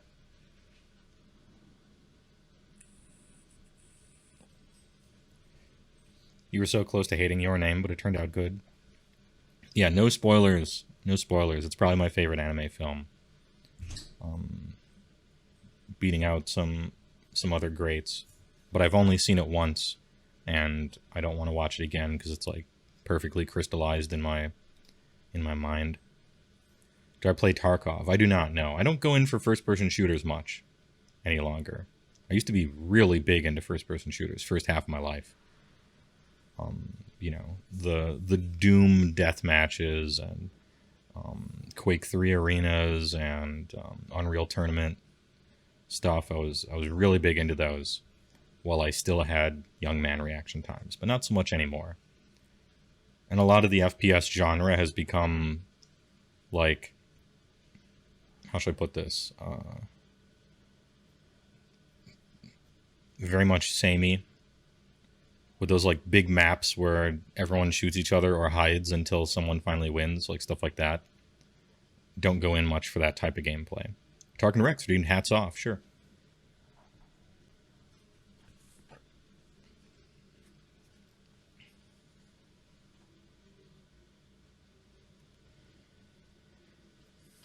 Someone is in-game using your name, TTV HeyWoah. Oh, really?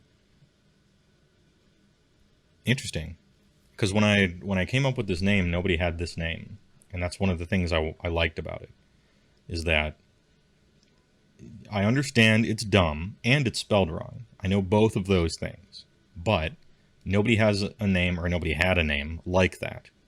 And the worst thing to ever do is name yourself something when you're coming up with a name for your brand that is super common and a lot of people are doing, and a lot of people that are humongous are doing, because they're going to devour any searches for you.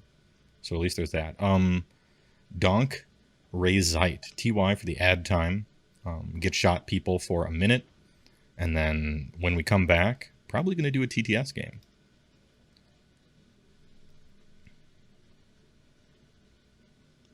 Latest FPSs have gone, what's the word? Oh yeah, to shit. Yeah, a little bit. You do not like Battle Royale style games. It's a lot of wait and then furious 5 seconds of combat and then it's over. Yeah. But also what it is really easy to make games for. Like in development, you don't have to do a whole lot of work and the players just love it anyway. It's like, who cares about making a story or really hardcore designing a whole bunch of levels when you can just design a big map and then the players will battle royale each other for 700 hours in it. It's the best of both worlds. Easy to make, and make lots of money off of it.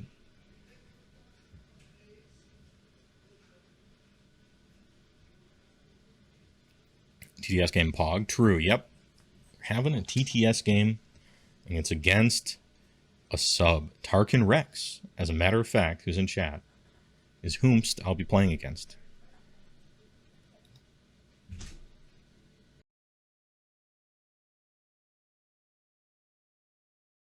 So I have 30 Iron Drakes, because, you know, Chad Blasters. 2 lots of 10 Iron Breakers. 2 lots of 3 Demi Griff Knights. A Battle Mage. A Celestial Hurricaneum with Battle Mage. A Rune Lord, who also has who is not just a priest but also a wizard, because he has Arcane Tome, and Gortrek, because, you know, you have to have Gortrek. Look at Chad. This guy is going to be a problem, chat. I hope so. That's the AC you know. Yeah, I went to mute for the transition. Forgot to click the button. Apologies. They heard you, though, Tarkin Rex. They just didn't hear me. Oh, well, that's good. I mean... Okay. So this guy's got Arcane Tome. What was his spell? So the Rune Lord has Ignite Weapons. The Battle Mage on foot has Sear Wounds and Ignite Weapons. And the Hurricaneum has the Whitefire Tome, because I'm in Hallowheart. So he just knows all the spells. No big deal. Casually knows every spell, as befitting a monster hero, with an orrery. 3 units of Demigryph Knights. These, is their choice the Lance on these? Lance, yeah, they're all Lances. For those, just get the charge gameplay? Pretty much. And then Iron Breakers. Not bad, actually looks nice. This unit here is a concern. This unit here, Gotrek, is a concern. Actually, a lot of the army is a concern. Why, I haven't played against Cities of Sigmar since late 1st edition. Let's go. For me, on my side of the table over here, this is a 2k point game, yes. Iliandin. We got a Frost Lord on Thunder Tusk as the general, which unlocks Yetis for battle line, of which I have 3 units here. 4 units of 3. The Frost Lord on Thunder Tusk is kitted up with artifacts and mount traits so that he is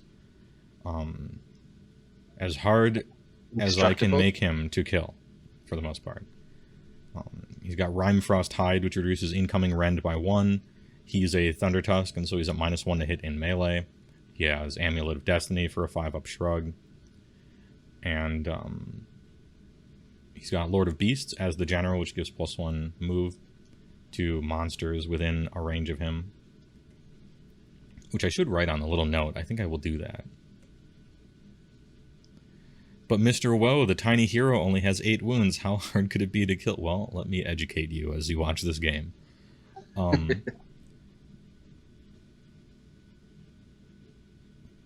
The 2 Frost Lords here, Frost Lord on Stonehorn number 1 is a crunch. He has Metal Cruncher, which is beginning of each combat. Choose a unit nearby within 3. That is a War Machine, or has a save characteristic of 2, 3, or 4. and it takes d6 mortal wounds at the beginning of each combat. Strong effect. Not against pink horrors, as I learned in the tournament last week, but still pretty good. And then the second one has Brand of the Svard, which gives +1 to hit on all the mount attacks, as well as Frosthoof Bull, which increases the Stomping Hoof Rend from 1 to 2. I have Double Butcher.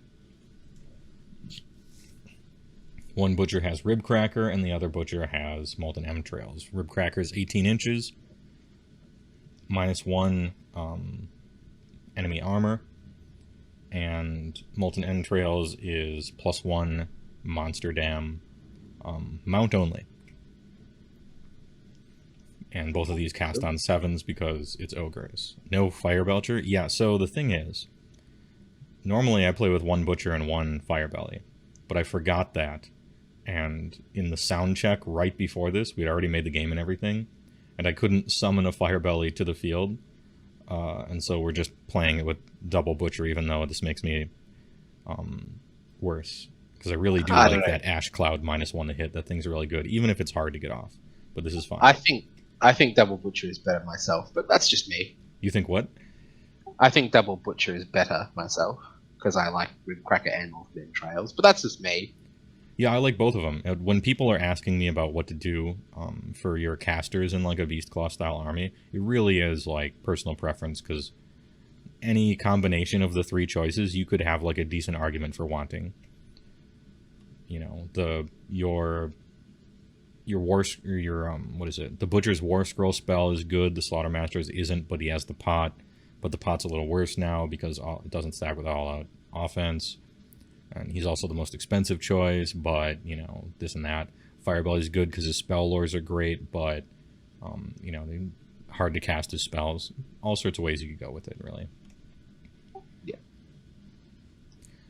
For the He-Tees, these are tricky because they have an Activate and Pile In from 6. So they're tricky. Also, if they start a charge within 14 of a Frostlord on Thundertusk, they can run and charge that turn. So they sometimes have run and charge, and they can always pile in and activate from 6, which makes them really tricky. They have inconsistent but randomly okay damage on 4s and 3s, rend 1, damage 2. And they have Tissue Paper for armor. It's a 6-up. Any incoming rend is just basically a mortal wound to them. Weak to getting shot. But they are at -1 to hit in melee combat. And they're really quite fast-ish. 9 inches is pretty good for a foot 4 wound. Yeah. Notably, they don't have the ogre keyword, so they're not hungry or eating. They don't get the healing from Great Maw Pot. They don't capture 2. But still, not bad. Today we'll be playing Power Struggle, which we just randomly determined. I also popped down terrain markers while you were doing news as well, because we forgot that. Oh, nice. Cool. All right. And so this is the take and hold style battle plan. So we got, you know, attackers territory, defenders territory. If you control an objective, you don't just score it.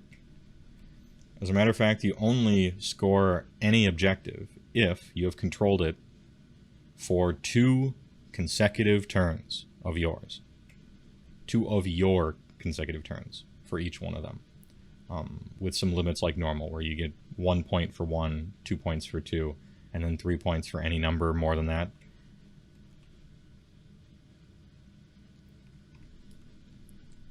None of these are prime objectives, which means one might be removed at the bottom of 3. We'll have to see, or at the top of 3 by the person playing at the bottom of 3. You know what I mean? I would say there is definitely going to be something like almost a hundo, like 100%. Let's see. What are these terrains?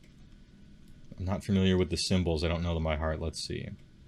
There is Arcane here. What's that one? Inspiring. Mystical is the moon. Oh, I think I missed one. Hold on, let me do this one. Back corner.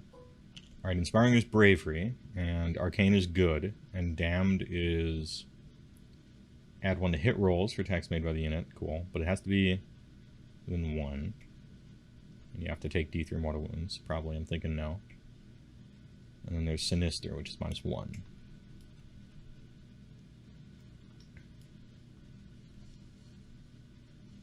And that one's deadly, okay.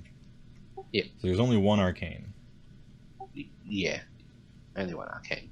And, like, these table sides are fine. I'm not trying to move. Normally, you roll the die and then look to see which side has Arcane, and then choose that one. That's, from my experience, pretty much the standard for choosing table sides, unless the terrain is super fucked up at the event you're at. Ahem. Yeah, Arcane is good. Leadfoot asks, so wait, he can't crush a Bastiladon? Actually, no. Because it says 2, 3, or 4. It doesn't say 4 up or better or anything like that. So a Bastiladon on a 1-up save cannot be crunched. It's too good. Although, once it's wounded, its save characteristic actually changes, so you can crunch it after that. Which is kind of an interesting little bizarro loophole. That's a little weird, actually.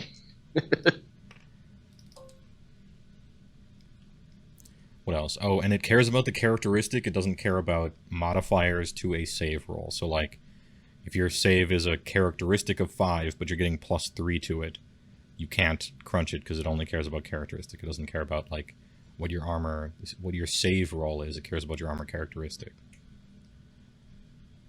And usually, bonus to armor is adding to your save roll, not necessarily the characteristic on the war scroll.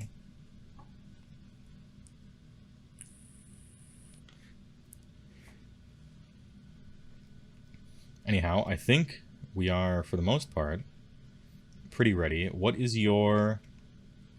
Oh yeah, we gotta fill in this table up here. Hold up. Yes, I've already done my side. I've got hold the line as my current strategy. Because I think if I lose my battle line, I'm probably in trouble. Yeah, there might be room later on for some deep play or something like that, but every 3rd edition game I've played so far, army, you either choose all your battle line because you have a shitload of strong battle line, or you choose monsters because you have a shitload of strong monsters, and that's basically the only 2 I ever see. Ooh, never mind. Yep. Sometimes it's wizards. If every single unit in your army happens to be a wizard, like Lumineth or Tzeentch or something like that. I'll be choosing Beastmaster because if you kill all 3 of my Frostlords, probably dead. And shall we roll for the first deployment? Sounds good. I got a 4. Same. Oh no, I can't remember what to do in a tie, honestly. Let's roll again, huh? Yep. 3. I got a 5. Alright, you choose which side of the table you would like. I'll have this side, the blue side. Perfect. And I will pop down some Iron Breakers, I think. Oh yeah, what kind of battalions are you running with here? Oh, so all the heroes are in a Warlord battalion, and one of the this top unit of Demigryph Knights, like this lot here, and then everything else is in Heroes of the Heartland. Heartland being the low-key great battalion that you can only take 1 of from GHB. Yeah. It stops monstrous rampages, which is good because generally I like to roar my opponent's guys so they can't spend or receive command points. And it's understandable opponent wouldn't like that. And so here we are. Let me get some terrain down quick, and then you can deploy your first thing. Oh, yes.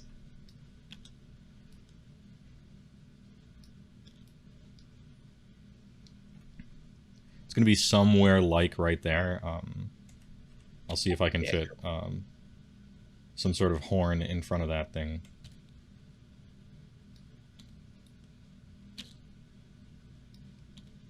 And I'm going to be measuring some ranges and stuff. Yeah, you're all good.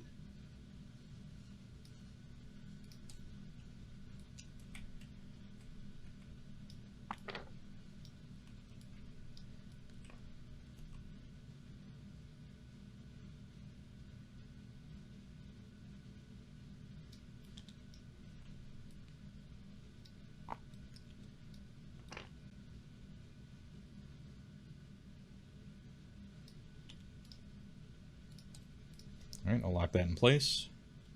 That's where the Great Maw Pot's going to be. Cool.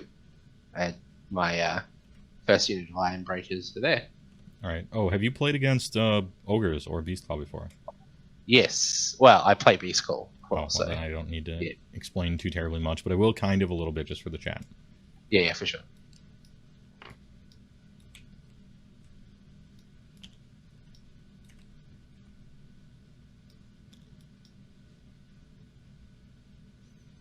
I got my Rib Cracker Butcher right here next to the Maw Pot. Cool. Ooh, I'm gonna highlight one of these units of Yetis, and the ones with the red rings are not in the battalion. Oh, I should do that with my Demi Griffinites, actually. That's a good idea. There, color tint. So the ones in red. This actually probably won't matter against you, actually, because I think Celestial Hurricanum is a behemoth, right? Like it's a monster, or no? No, it's not. It's a war machine, or just no, just a hero. I don't think it's either. It's just a hero, I'm pretty sure. Okay. We'll check. All right, then it literally doesn't Yeah, matter because I'm just also a hero. running a Heartland as well. So, Yeah, cool. and I have a Warlord to get extra candy. And that's the only battalions I'm running are those two. Chat says you're being nice by not taking multiple crunchers, even after the FAQ blunder. If for the most part I haven't been, just because it's so obviously an oversight and a mistake, and I think they're going to fix it. I really feel like the FAQ they will eventually do is obviously you can't have two mount traits on one guy, and furthermore they're going to be unique, as in you can't take multiples of the same ones in the same armies. I'm like 99% sure that that's how it's going to be. And so I'd rather get some practice games in how the army's going to be later on than otherwise. Oh yeah, so that's my second unit of Iron Breakers down there. The boys.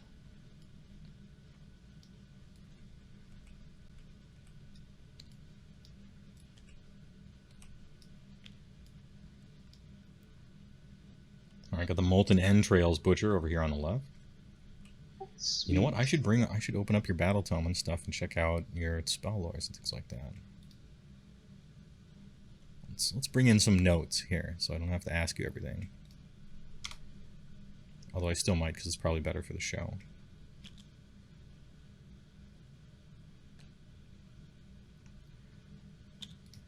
You're in Hallowheart, and they're good because they have the magic. Yes, they have the magic. Unbinding is very unlikely. I'll put it. That's the best way I could put it. Is unbinding unlikely. Oh yeah, so another my unit of David Rift Knights, the ones in the Heartland. All right.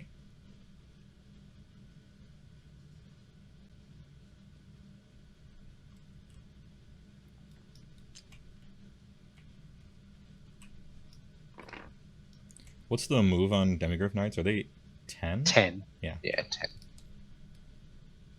Look at the smaller table.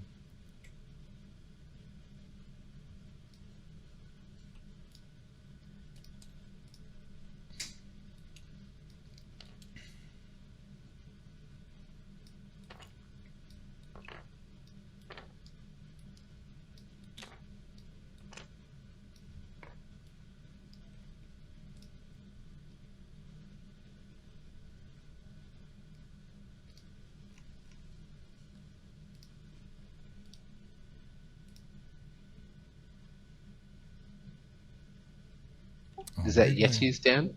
Yeah, that's Yeti's down.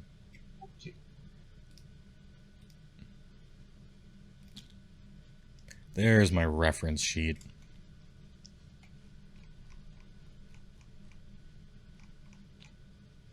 It's that one I talked about in the video that has like all the... It's got battle tactics and grand strategies and stuff on it. Pretty useful to just have open. There's one in the game as well, which is fantastic. Yeah, they got it over here. This is, if I recall correctly, this is the one that Dude made, and he made it for AoS Coach's Discord, I think. It's really handy to look at. Cool, that's the other Demigryph Knights. Sweet.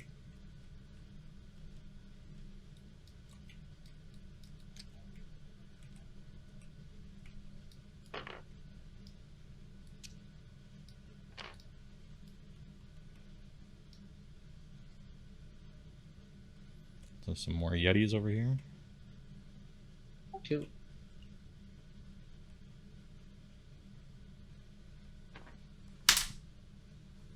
Sorry for the noise. Haven't heard anything about that. I don't know Got when the tracked. FAQ is supposed to be coming out. I'm not sure.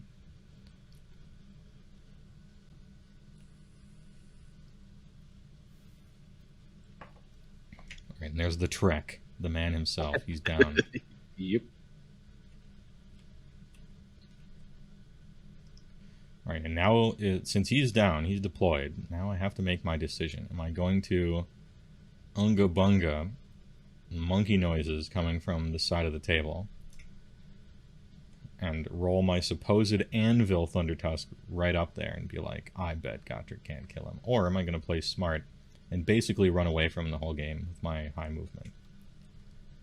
Imagine playing smart on stream. Top cast. I know what I'd do, but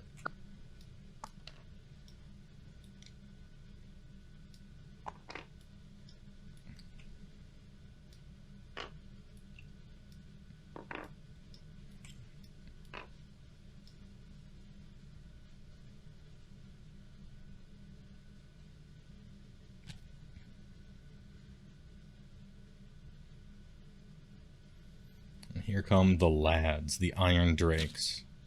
the boys.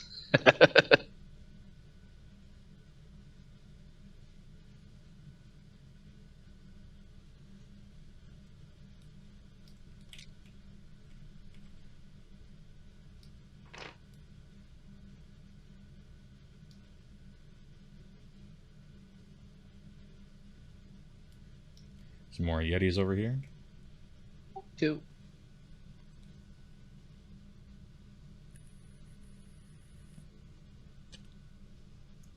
Cowabunga it is. The Hurricane.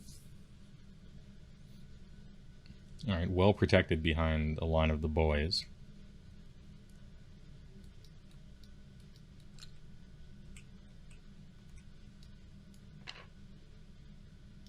Some more Yetis over here.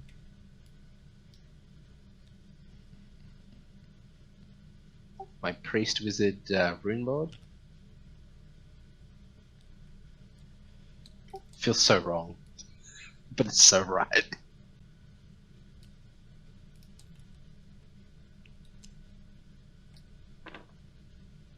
The Priest Wizard Rune Lord. I guess it only feels wrong if you're stuck in the old mindset.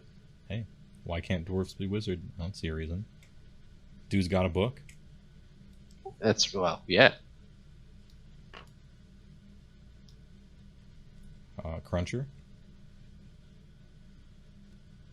And then my Battle Mage, and that's it. Alright.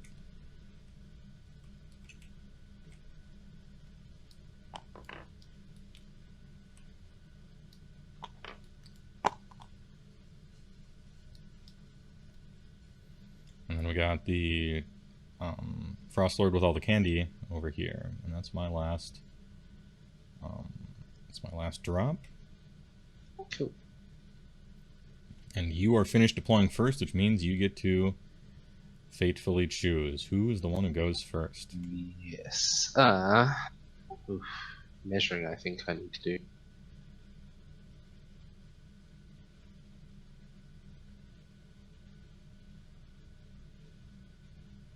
They have move 12, 14 if they're hungry. Yeah, you got that. Yeah, yeah. However, they are near the Lord of Beasts, so 15. That's gonna be.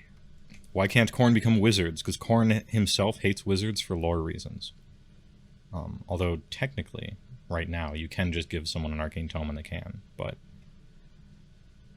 we'll see how that shakes out later on. I think I'm gonna risk it, and I'm gonna let you go first. Okay. Going first is interesting in 3rd edition now. It's not as horrible as it used to be, I think. It used to be, like, truly kind of half of a turn. And then you're sweating an opponent trying to flip a coin to, you know, double you off the table. Absolutely.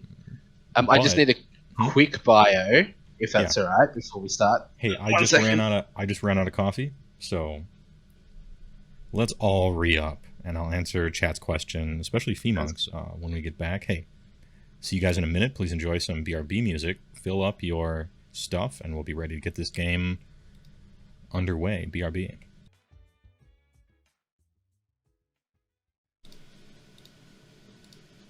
We back.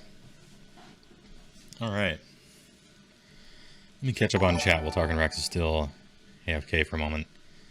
Hey, do unbinding rolls have to be above the casting roll or the casting value? They have to be above the casting roll. Tie goes to the person trying to cast the spell. So if I roll an 8 to cast something, opponent needs a 9 to unbind it. You only care about what the casting value is if it specifically says so in very few rules. Most of them care about, well, at least unbinding cares about that. Ooh, really cold coffee. Hey, well, if you like Nier, there's a Nier crossover raid Final Fantasy XIV where you can get a bunch of gear to crossplay as your very own 2B. Ooh. HeyWoah nut. Hold on. Can you do the real waifu of Nier, which is A2? Confirm or deny? Confirm or deny? What's the other guy playing? He is playing. Cool. Oh, he's back. Tarkin Rex is back. He's playing Cities Sigmar Hallowheart with the things you see before you. He plans on shooting and casting for the most part. And I plan on charging and getting shot. And we'll see whose game plan works out based on those things. Cool. So I start with 3 command points, then you start with 2, and then we hero phase, I guess. Well, yeah, so beginning of the battle round, I get 1 command point, you get 2, and then start at hero phase, we each get 1 because generals are alive, and you choose a battle tactic. Oh, no, wait. You gave me the first turn. You choose the battle tactic, yeah. You gave me the first turn. I'm the one who chooses the battle tactic. Hold up. So Tarkin Rex will be redeeming ad time this game. If a dice roll goes wrong, we're going to suddenly redeem ad time. Like, yeah, nobody saw that. Yeah, I may be. I don't have enough channel points, but you know, we'll see. I'll hack the system somehow, I'm sure. Yeah. Subs or rerolls, right? This is how we make our killing. This is how we make our fortune. Priority rolls, you can reroll the priority die for each sub. I have to give out one if I want to do that. Crystal Data Center, Neo Kevlar? I don't actually know. I play FF14 because shit's fun, actually. And I have historically throughout the whole thing. In fact, as a slight aside, as I spend time choosing my first battle tactic here, the first version of Final Fantasy XIV, the one that was shit, I literally bought it after hearing it was the worst MMO ever because I wanted to see how bad it was. I was in for the memes. I paid full store price. Well, not full. Even by then, it was half off. And so technically, I'm like a founding member on a founding member list of stuff because I bought it for memes to see how bad it was. And then apparently, it got good, and I played it off and on throughout the years. I might stream it because the shit's fun. I just picked it up after the whole Blizzard thing because I was like, and I've been having a fucking blast with it. It's been great.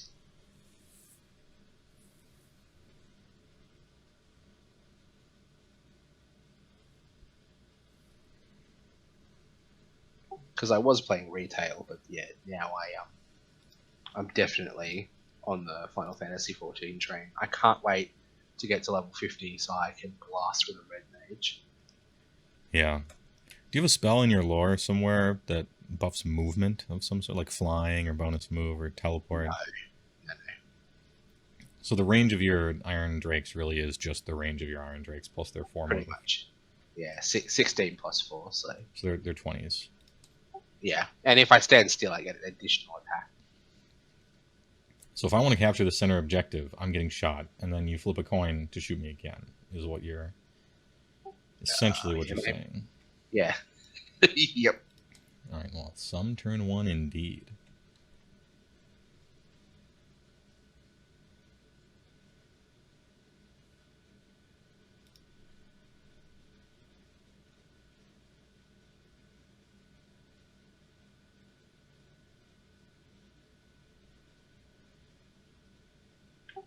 Yeah, just got. I've been basically skipping cutscenes and stuff like that because I came from WoW and I don't care about the story because it's crap in WoW really.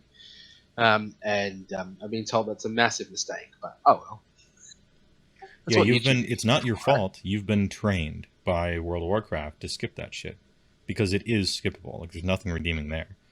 Their in-game cutscenes are literal trash, like made by interns and half finished, honestly. The story itself makes no goddamn sense. Like, it's the whole stuff is just skippable. It gives you huge paragraphs in your quest log that you just ignore, but actually in FF14 it's all right. I would give FF14 like a 6 out of 10 story, which for an MMO is actually amazing. So like it's actually worth watching them, and it's a shitload of content that you just kind of miss otherwise. Yeah, I may have to. I mean, I only like up to like level 22 for the main story quest, so I feel like I made a mistake because I rolled on one of those servers that has the bonus XP, so I'm like level 34, but only level 22 in story quest. Because again, World of Warcraft has trained me to go, oh, I just want to get to end game as quickly as possible, right? Right. But that's in FF14 the old content is still like good, and there's a reason to do it. It's fun. You can go back and do extremes and stuff. You can change your eye level to be what it would have been back then and still get reasonable rewards. Unlike with WoW, the almost the entire content of the game really is just the most recent patch, and everything else doesn't matter. You just do it if you feel like it. But FF tries to make it so that all the work they've previously did isn't invalidated always. Anyway, I should really move. I'm gonna run these Yeah, three. you're right. I'm gonna run these three monsters for a savage spearhead, so Cool. that if I run with 3 units and they end up within 3 of each other, I get victory points. And if they're all monsters, which they are, I get a bonus victory point. So that's Yep. the tactic I'm choosing. Let me mark it on here. Ferocious Advance.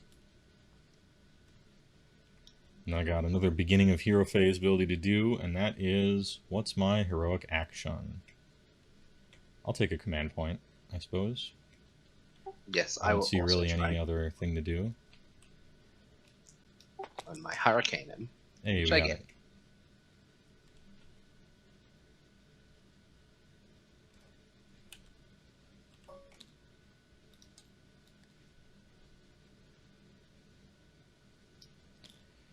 So technically, you have to do that with a specific hero, and then that hero is the one that uses that one extra command point, and it's this turn only. Yeah, So it's gonna be the far left Stonehorn. cool. Mine was on my Hurricane.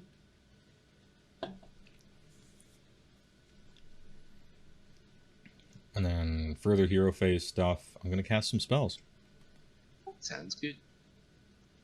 Ribcracker Butcher is going to try to cast Mystic Shield. He's at +1 because of Great Maw.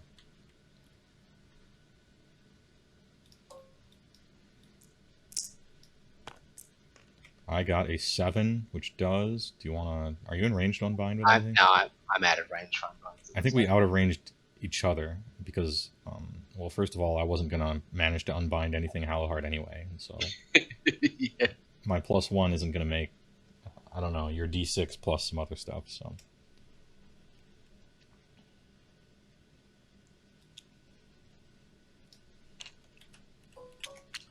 create some more tokens here.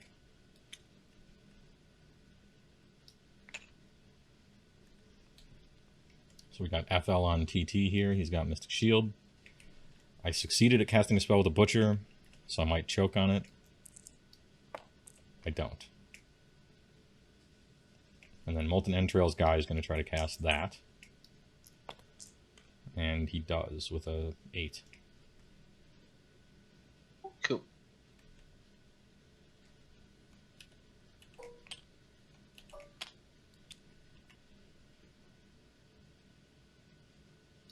What's going on the boy over here? Does he choke? No. Okay. Yeah, worst comes to worst, watch a recap video or something. Yeah, especially because like I leveled through it so long ago, I've certainly forgot the story, and so watching some recap is totally fine. So I'm gonna run. Wait, let's see. Is that all my hero phase stuff? I think it is. Yep. Yep. All right. So, moving on to movement.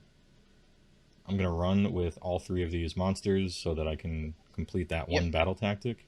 The Frostbite on Thundertusk is gonna run forward and stand 1 micron, one plank length outside of the range of Iron Drake shoot +4 move.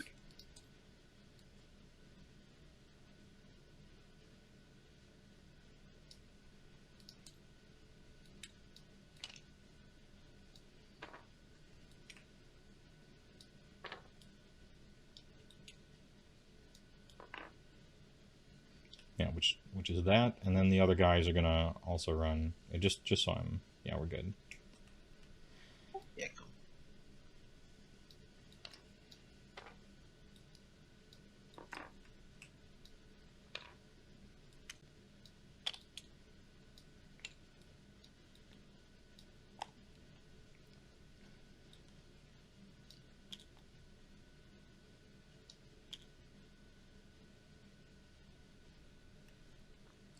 And the Yetis are gonna do as Yetis does.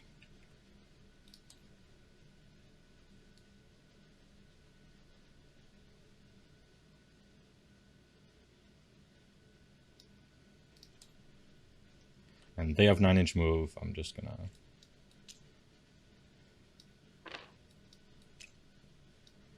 do that. Cool.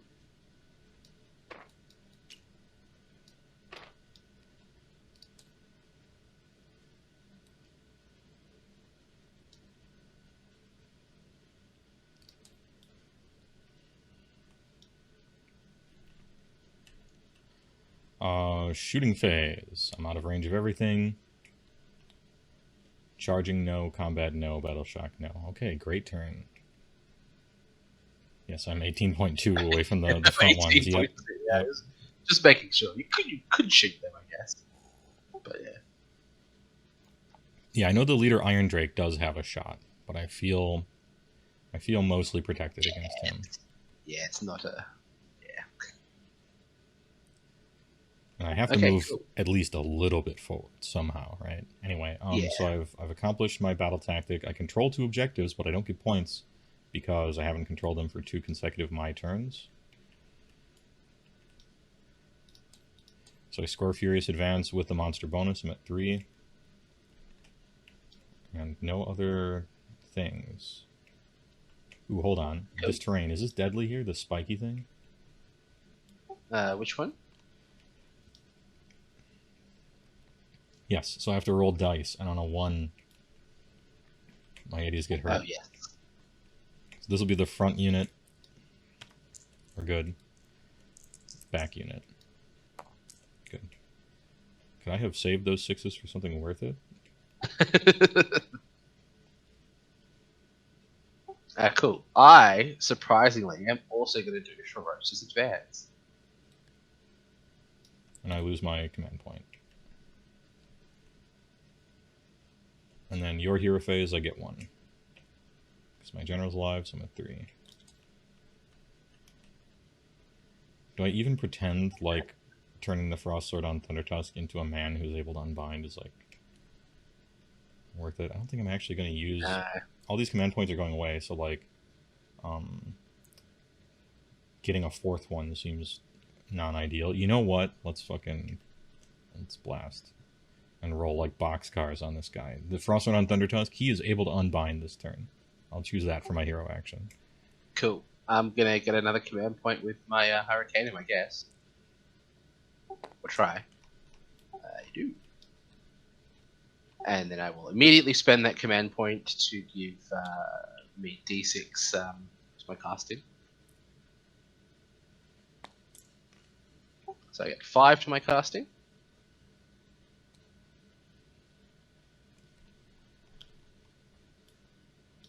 Anyway, to answer a chat question, don't you get a point for controlling more than your opponent, though? I would, but I don't control more than my opponent. He controls 2, I control 2. You control it on deployment now in 3rd instead of like at the end of the turn or whatever. Like, control is determined from deployment, which is a cool thing. So we each have 2. Person was pointing out that you do, like, you score victory points if you control one for at least 2 consecutive turns, but then there's up here, it says score 1 victory point if you control more than your opponent. And so there still is 1 point to gain, even if you haven't held them for 2 turns, from having more than your opponent, but only just that one. Yeah. So the Rune Lord will do Forge Fire, that's the +1 rend, as his prayer, which goes off, and I'll put it on the Iron Drake, surprise, surprise.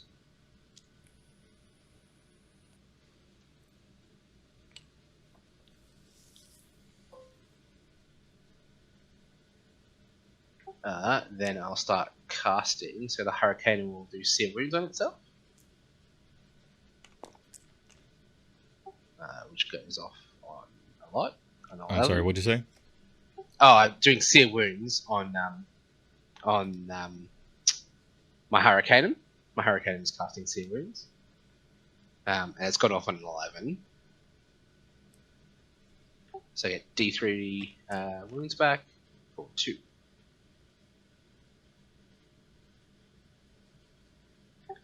And then the Hurricane will cast Mystic Shield.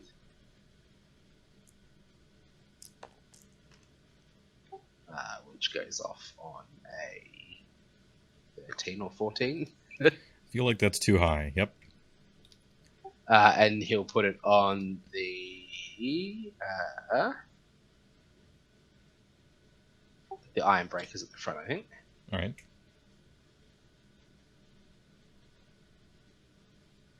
And then the Battle Mage will do Ignite Weapons. Someone from chat, and I just looked it up now. Seer Wounds is heal D6. Oh, wait, is it? Yeah, Oh. I'm reading it right now from the Battle Tome. You can heal up to D6 wounds allocated to that unit. I think that was a 4, if I'm... Yeah. So whatever it is that you rolled just converted into a D6, and the guy, I think, is at full life now. And I think it was a 4 that I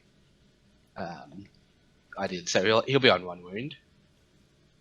All right. That's my bad. Sorry, chat. But Ignite Weapons... Oh, wait, hold on. 5. It's probably not heating. It's probably not cheating if he's doing it at his own detriment, I would say.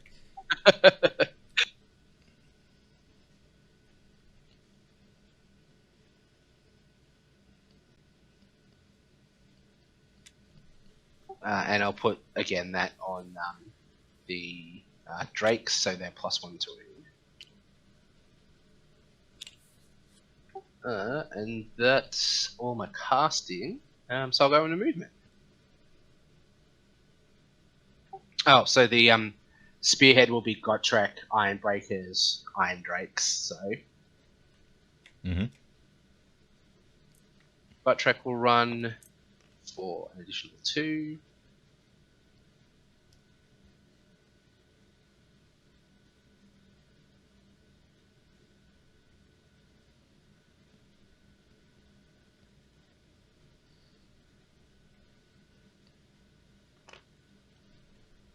The Iron Breakers will run for an additional 4.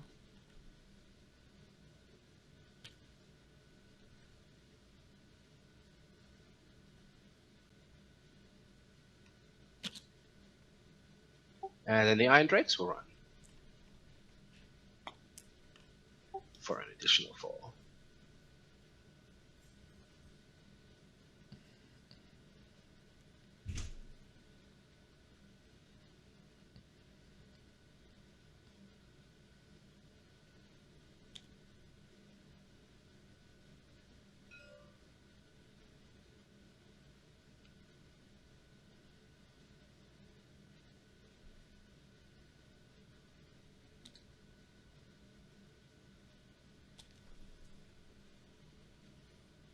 They didn't move. They just moved their hunger bonus range. Yeah, that's a good one.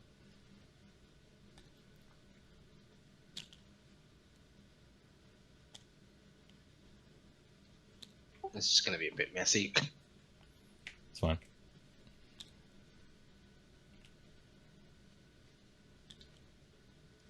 Ironbreakers have like a leader pistol shoot, right? Or a rocket They shoot? do, yeah. Just a Drake spawn pistol. It's not anything big.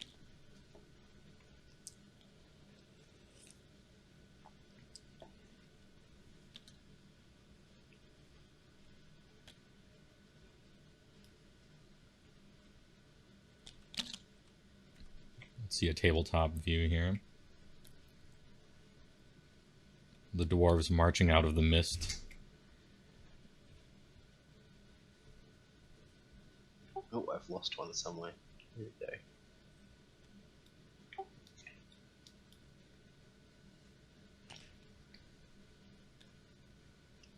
These cav boys ready to sprint. This is actually pretty tight. Actually, is pretty cool. Like I like being able to do this. Like, getting some cool views. TTS is just pretty nice for like testing stuff out, even as a new player. Like if you're like, man, this faction looks cool, but you know, I've read the rules, I'm not really sure how they play. It's a good like test, play 2 games on TTS, and be like, oh, this plays way different than I thought. Maybe I should consider something else. But there's Dwarfery afoot. There is, yes, it's 2K.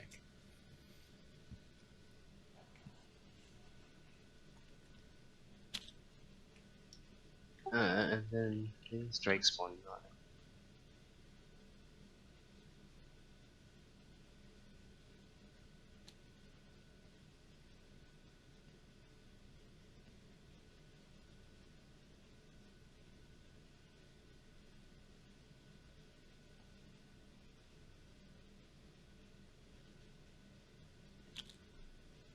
Oh, I took a marker with me.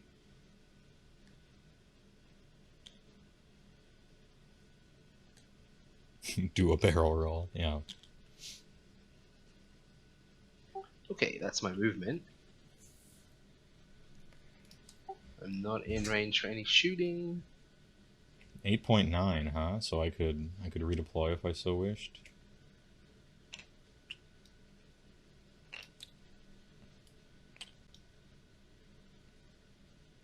I don't think it matters. I got Yetis behind him, so I mean, you can move they can't forward, actually right? scoot back. Okay, let's see if I'm in range for charging anything.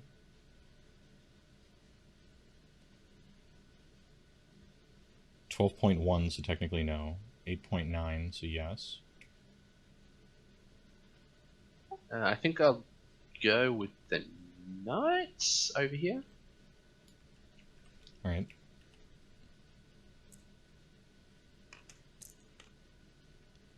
No. Do they have a War Scroll bonus to charge? I don't think so, no. Let me double check. If they did, it'd probably be 1.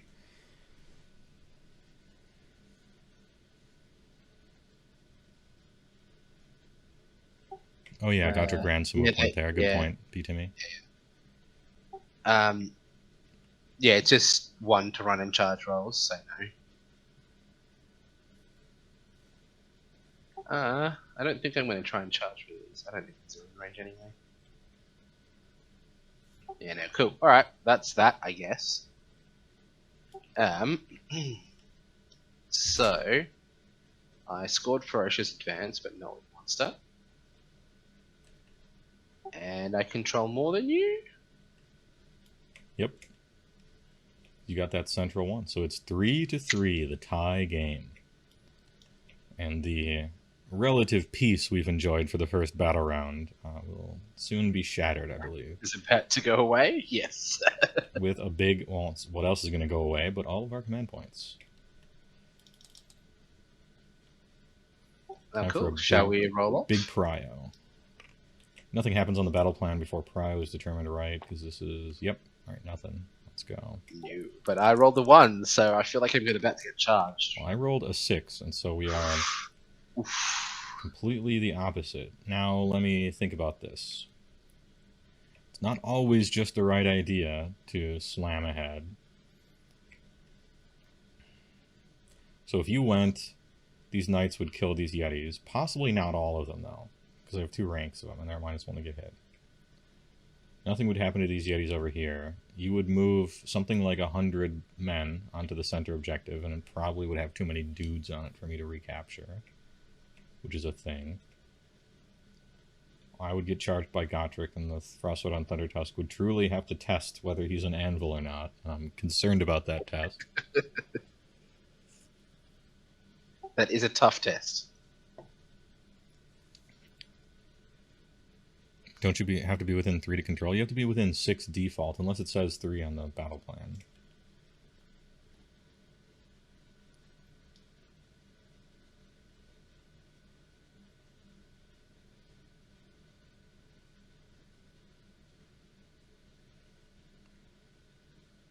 No, it looks like it's 6. Right, yeah, the default, I'm pretty sure, for objectives is 6, and then some battle plans specifically say 3 as like a... And so if it doesn't say, it's 6. Unless somebody's got an actually guy-like number, and then I'd respect that for sure, but I'm pretty sure that's how it works. No, I'm pretty sure we're right. Anyhow, well, I mean, what kind of a Beast Claw player would I be if I didn't take it in charge? Let's fucking go. This is proper you go, I go, everybody. All right, we're going. So, beginning of the battle round, I get 2, you get 3. And then start of the hero phase, I gotta choose a battle tactic, and also I get a command point because my general's alive.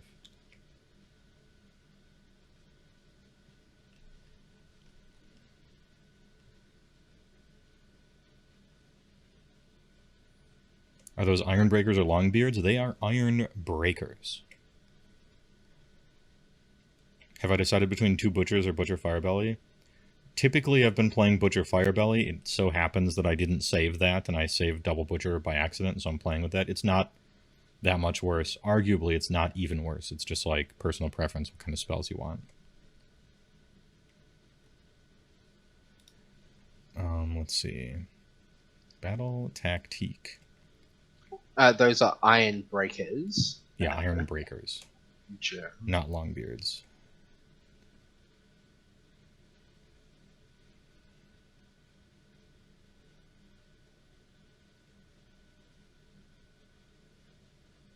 Mostly because the +1 to save, I think, is just better. Yeah, and they got 1 shoot. The grumbles aren't like much to write home about, I don't think, for the grumbling. I'm going to choose Monsters Takeover. Pick 1 monster from your starting army. This Thundertusk here. Please battle tactic. The monster is contesting an objective marker that you control at the end of this turn, and that objective marker is not contested by an enemy monster. Sounds good.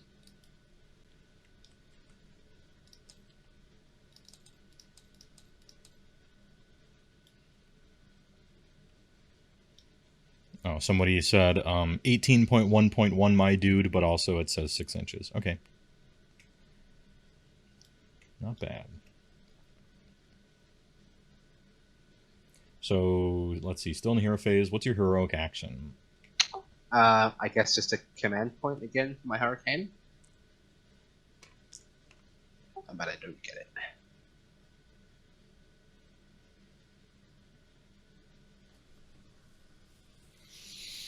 Let me think. Depends on what I want to do, right?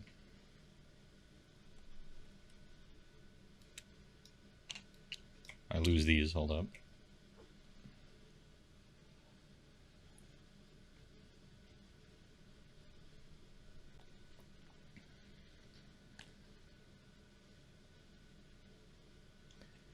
Yeah, I'll take a command point. Or try. Nope. Alright, so failed at that. We got all the command points where we didn't need them. That's negativity bias. That's what always happens. First turn, you get it 100% of the time, and then they just all go away because no one uses them. Turn 2, always fail. Alright, I'm going to cast some spells. The Butcher here, the Ribcracker Butcher. It's going to go for Mystic Shield. Cool. Gets a 6. Ooh, very unbindable. I will try and unbind with the battle mage. Got it. I got it. And Molten Entrails 1 is going to try to cast that spell. On a 9. I might as well try and unbind again.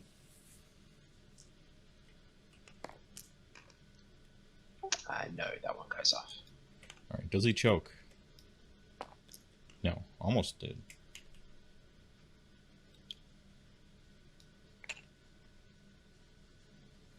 It's going to go on the kitted out Frost Sword, I believe. Yeah. Gut magic too strong. Well, I mean, yes and no. In reverse order.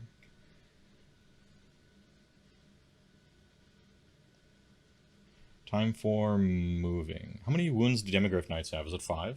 Or is it 3? F4. 4. It was the one I didn't say. Okay, so they each count as 1, in other words. Yes, yeah.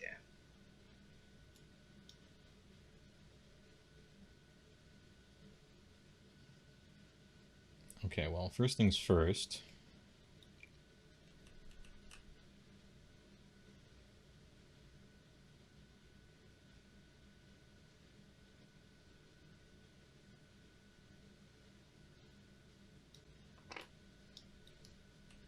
Off key, are you asking about Mega Gargants that are not in a Sons of Behemoth list? I'm guessing? Because I think Mega Gargants are too expensive and don't do enough in other lists, myself. Yeah, especially when they're not getting that, like, 20 capture.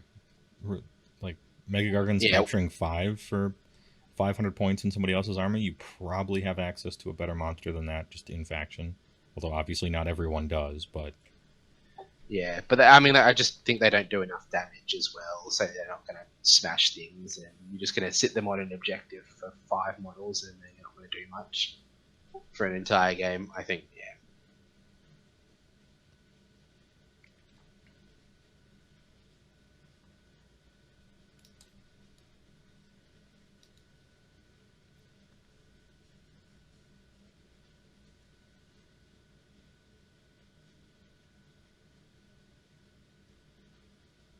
So he's hungry.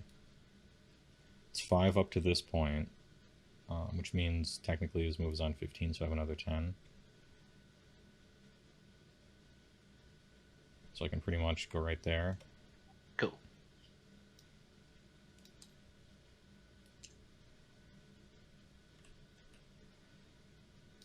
So that's an 8-inch move so far.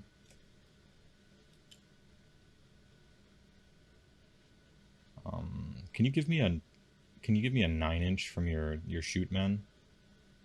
A 9-inch? Yeah, like just use the ruler and give me a 9 to see if I have to get in range of this potentially a blast or a move. Okay, cool. So I moved 8 already. Oh my god. Bachelor of Fine Arts doing math. Ugh. All right, so my movement is 15. 7? Means I have 7 left.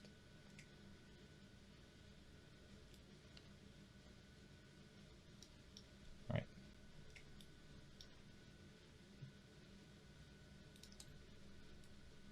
And I'm outside of 3 over here, so we're good over there. Cute.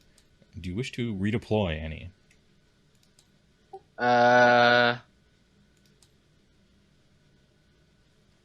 Yeah, I might actually redeploy Godtrek. The lad. D6 for 4. It's like a whole extra turn of movement.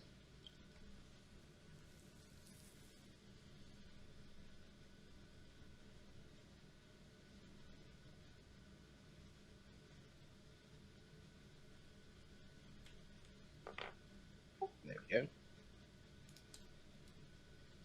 Yep, exactly 3. Excellent. It's like Jason's. Every time you turn around, he's slowly walking, but somehow he's closer to you.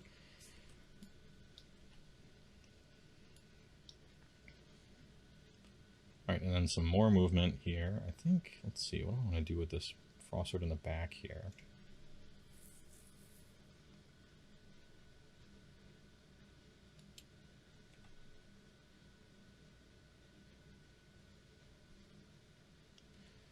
This is like 8.5 out of his 15, so I'm just going to be outside of 3 of Godric here, whatever that happens to be.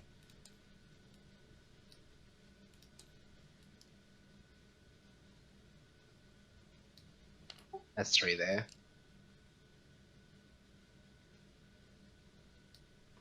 There we go.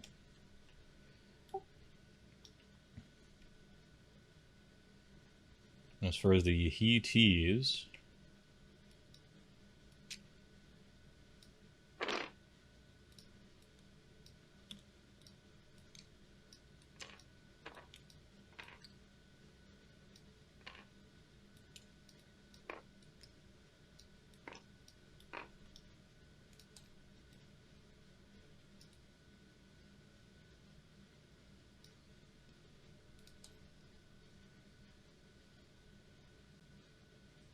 I might scoot these the other ways.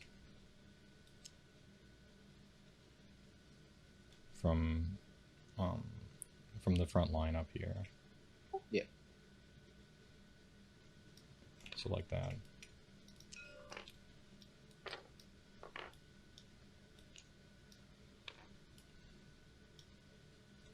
These dudes, these Yetis, the front ones, are going to run. Cool. On a 3, so that's 12.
Alright, let's see. Is this all of the movement?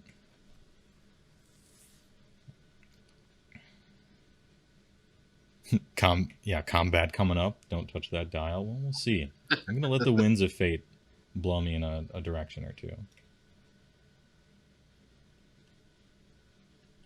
So, let's see. Movement over time to shoot. I have a shoot. I have a shoot. Time to get shot. I will use it on the Iron Drakes. It is a unit of 20? 20, yeah. 30. So 30. Okay. Oh boy, I get to do the full Frost Reef Blast. Alright, we're on... Hold on, I should have done this before the game. I'm bringing up all the War Scrolls so I can make sure everything...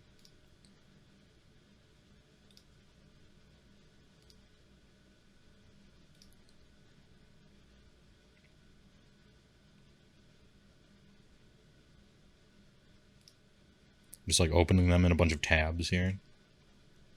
Yeah, fair. I've got 2 tabs open with my War Scrolls book. Garrow Games, there's some good resources on the Hammer Time Discord. There's a channel in the Hammer Time Discord that has TTS models, and that's where I got all mine from. Easy to search and whatnot.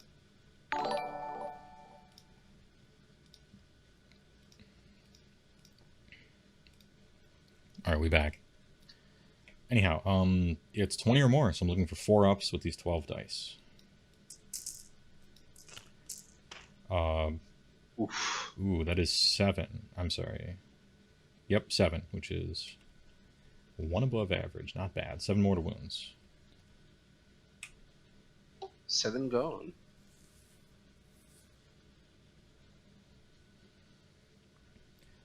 So ends my shooting. I have only one shot in my army. Yep. Time for charges. My first charge will be with these Yetis here. They did run, but they're within range of a Frostwood on Thunder Tusk, so they can run and charge. Yeah. Cool. This is what you call a gamer maneuver, and or a you don't care about the lives of your Yetis maneuver. Oh no! Oof. Oh no! Yeah, we're re-rolling that 100%. This fucks up the plan. I need this to happen. All right, 9. I can work with that.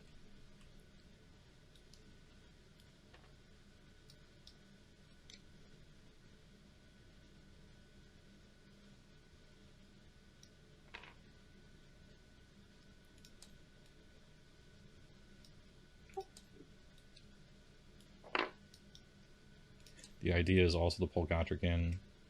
Yep. So well, briefly pull him in. Do you wish to unleash hell? I do. Yetis, you dutifully served a great purpose. It's been nice knowing you. All-out defense? Absolutely not. Get fucked. So it's 23 shots. That's a lot of dice. These are on 3s and 2s from +1 to wound? 3s and 2s, yes.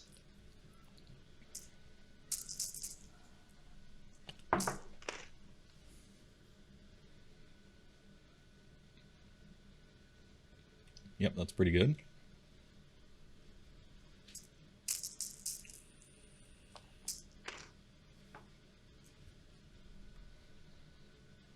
So that's 16 at -2.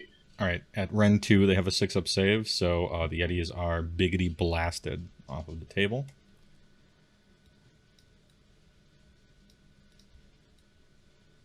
Look, you've served your country well. I've got +1 to hit from the Hurricaneum. Oh, so it would have been a 2 to hit. Well, no, 3 because it's -1 for shots. -1 only in melee combat. No. For Unleash Hell is at -1. I see. Okay, I thought you were talking about the Yeti thing. Yeah. No. The Celestial Hurricane has an aura for +1 to hit. Oh, it's probably somebody in chat was asking about that. Yeah. Yes. Yeah. Responding to chat. So they are dead, but the thing happened, and so now I can't get shot by other thing. So more charges. This is Frostwood on Stonehorn. The front guy, the Cruncho, is gonna roll a charge. That is a 6. So not quite enough. I was kind of hoping to sneak in here and just auto capture this objective with a big charge roll. Yeah. I thought that's what you were trying to do. But you can only use any one command ability once, and I've already used the reroll. I foolishly decided not to AoE reroll because I thought I could get a 5. But alright, so I guess we're going to have to go in with plan B. Sometimes you don't roll high enough to be smart.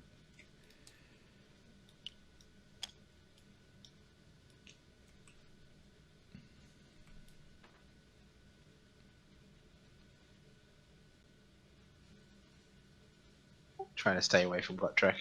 Yeah, I mean, I'll have to pile in towards him probably, but you know, let's pretend. Let's pretend a little bit.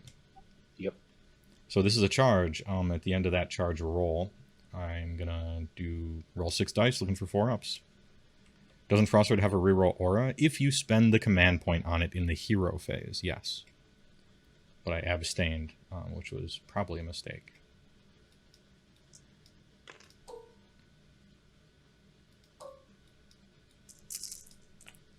That would be 2 mortal wounds. Has to be within 1 inch, so it's on these Iron Breakers. 2 dead.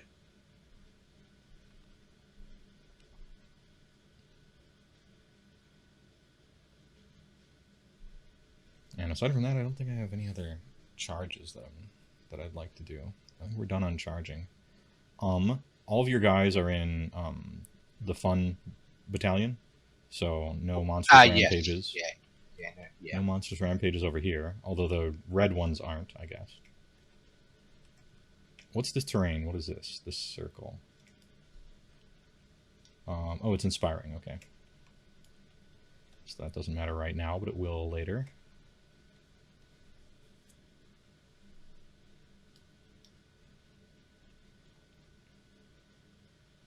All right. Beginning of combat. I have a crunch, and I'm pretty sure that it's just within 3. It is. So if I wanted to, I could crunch these Iron Drakes because I think they have a 4-up, right? They have big armor. Yes, they do have a 4-up. Yeah, I'm gonna crunch down on the Iron Drakes for D6M dub. Seems reasonable.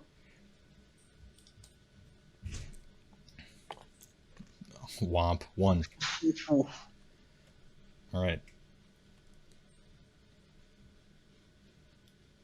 Bye.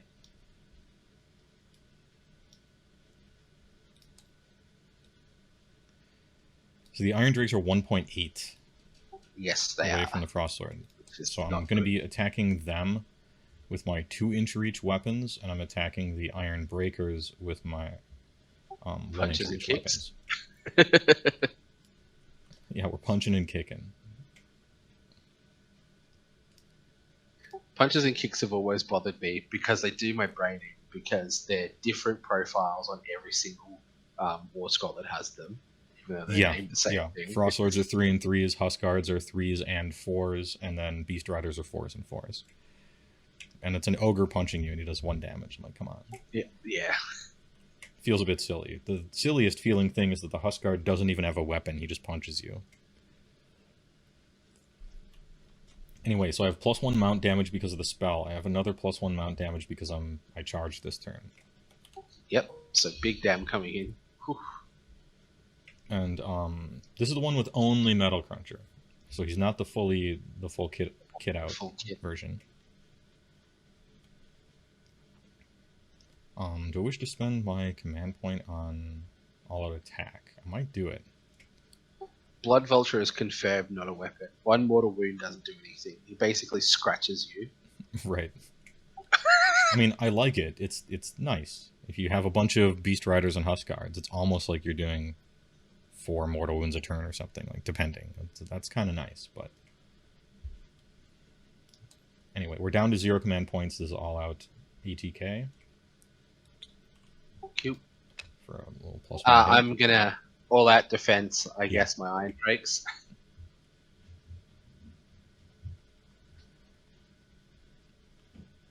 So I'm going to do the punches and kicks first because it's the least important one. Yeah. This is 3 on 2s and 3s.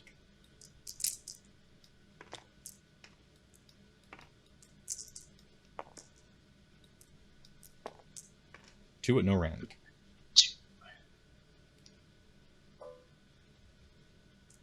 Huskguard's weapon is the mount. True. Yeah, good point. Good point. I can't Monstrous Rampage Germ because he's in Hunters of the Heartlands, which protects him against them. But thanks for the call out. It would have been a forget if it wasn't on purpose. Yeah. Yeah, they save both because they're on 2s. Yeah, I figured. Okay, time for the actual attacks. These are the Frost Spear, which are on 2s and 3s.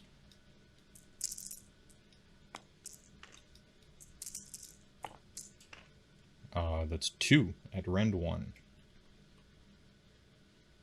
And this is on the Iron Drake. All the rest of them will be on the Iron Drakes. Yeah. So 4s for the Iron Drakes.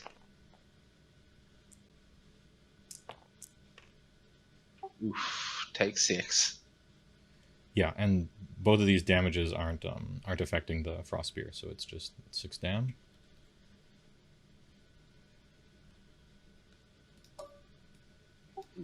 Stone Horn, 6 attacks, 4s and 3s, but now they're 3s and 3s on account of +1 hit.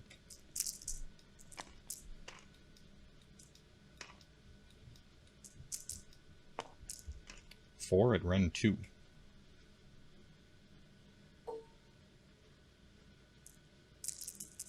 So looking for 5s. Take 3. So that's They're each damage 15 5 damage. at this moment, so that's 15. That's the whole unit. Okay.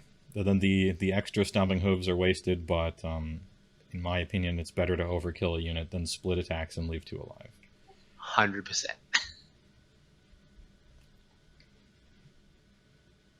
All right, you're piling. Yes.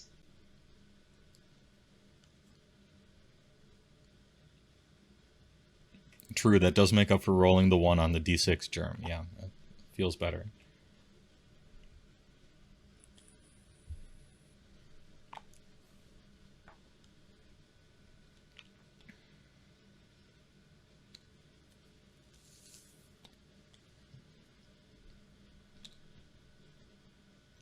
Also, careful with coherency on this one. Yeah. For these pile-ins.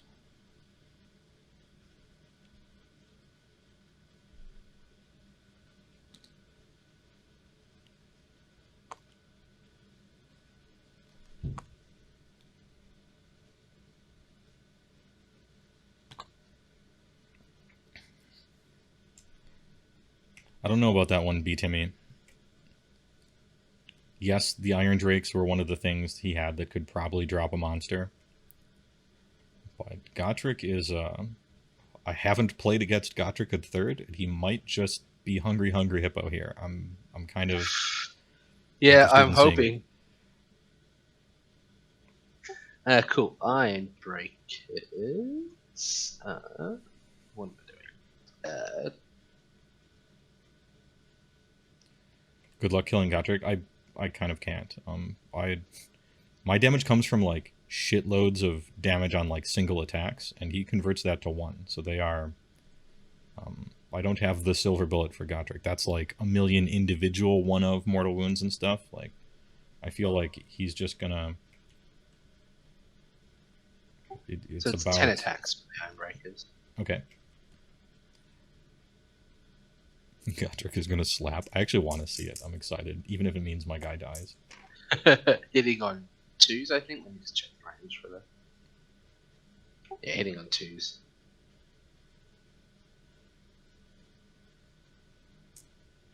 And winning on 4s. So 3 with 1 rend. Alright, so he's on 4-ups.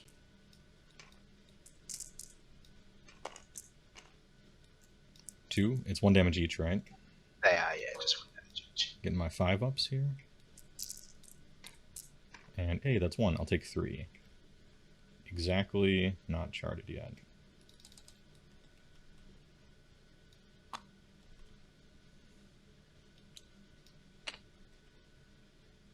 I think that's combat, right? Yeah, that's combat. Unfortunately, Frostlord's away from this objective and might get trapped here for a while. I'm alright with that. Let's see.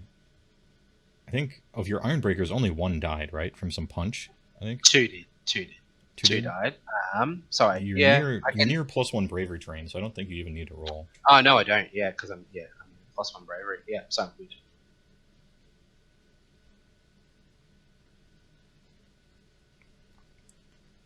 So, let's see.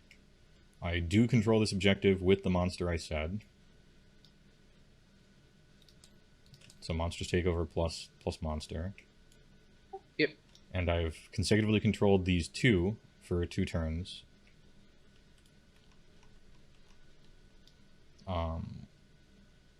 So I score 2 from that, and then I score 1 more victory point because I control 3 and you control 2. Yes.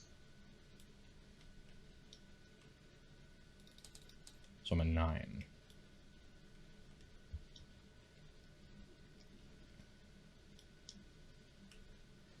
And it's time to answer back. Yes, it is. We each get 1 because our generals are alive.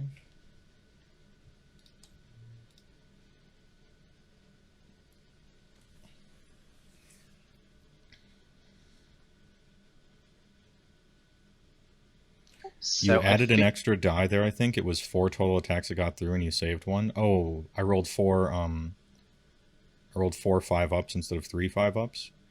Oh, okay. Yeah, And yeah. I mean it's fine.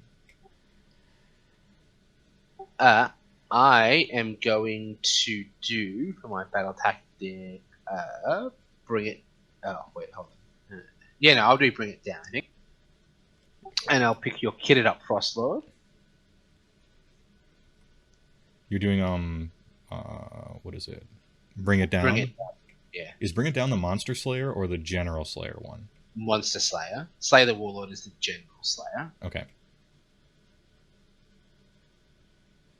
And this might happen. I'm hoping so. I'm hoping Gotrek does his work. All right, and then hero phase. So I will get a command point for my Hurricaneum, I guess. I guess I'll go through the motions. You know what, Frostlord on Stonehorn with all the artifacts and stuff? I feel like it's your best day ever. Best day ever. Potentially last day ever, but best day ever. Yep. Okay. And then I will do some. I'll put some wounds on the Hurricaneum again. 3. +3 to casting. One of those damages goes away because I haven't charged this turn.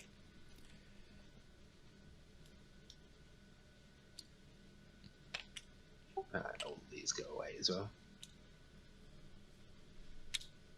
All right. So some casting I will do. From the Battle Mage, I'll do Seer Wounds.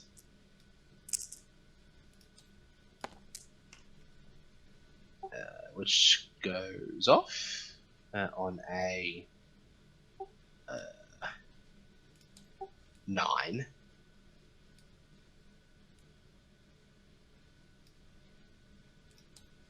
No unbinds. Okay, and then on the Hurricane, obviously. Heals 2. And then the Battle Mage will do.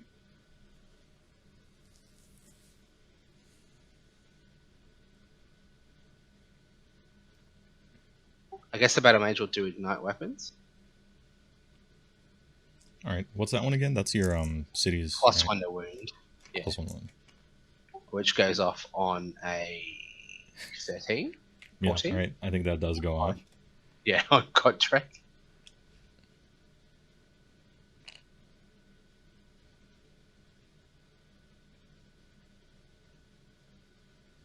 The Hurricane will do.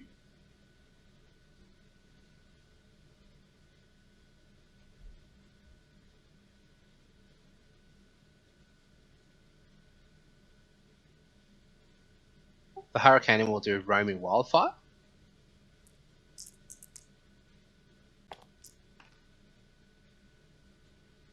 Which goes off on a 12. Alright, so if I roll boxcars, I can unbind it. How many spells do you have left to cast this turn? Another 3. Another 2, sorry. Yeah, I just got it.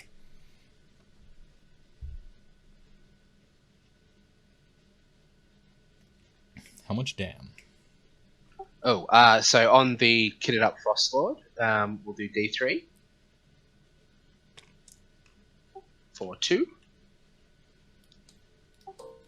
And then the Thunder Tusk can take one. D3 on a 4-up.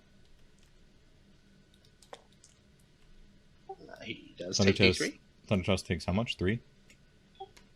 Takes 1. Okay. He has Amulet of Destiny. Try to roll a 5-up. I do. Cool. And then...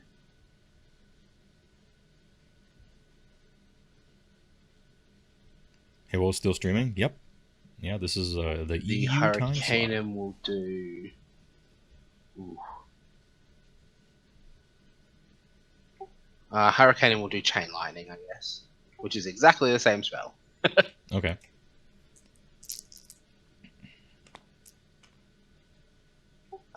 And that goes off on a 10. A 10? Okay. And you have one more spell after this one? One more spell after this one. Alright, I'm going to cast the non-bonus Butcher. Cool. Who, now that I've just noticed, is actually within one of this terrain, so let me roll my possible mortal wound thing first on a 1. He's good. For deadly terrain. Anyway, he's going to just try to natural unbind it like a Chad.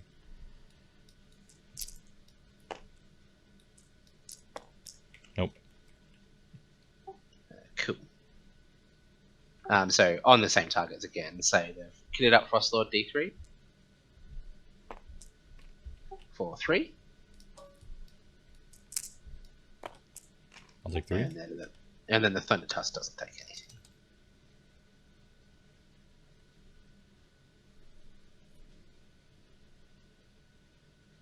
And then the Rune Lord will do Mystic Shield.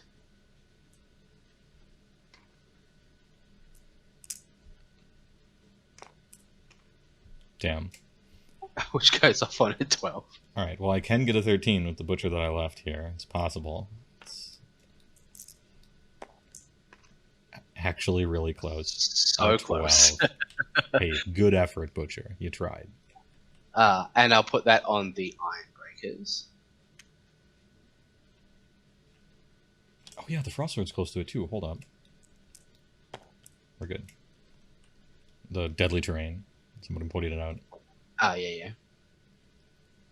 Like, I keep forgetting because it never does anything, but it could. So. Yeah, that's right. And I guess I'll pray for the +1. Actually, I might do the Astral Shield so I get the 6 up.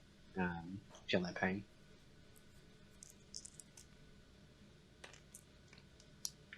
Yes. So a 12-inch bubble around the Rune Lord of 6 up ignore wounds for this possessed units.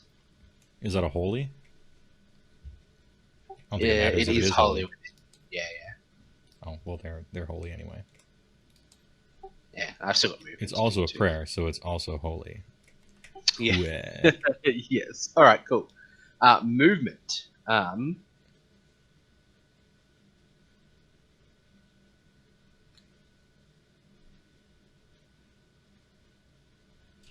Just outside of 3, yeah. Outside of 3. I could add D6 to this charge roll, I guess, but it's only good on exactly a 6. Pretty much. You have 1 command point.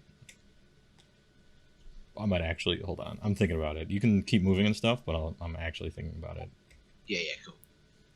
What's the rend on Gotrik's stuff? He also procs mortal wounds and shit. I can't remember his war scroll. I just know he buzzsaws people.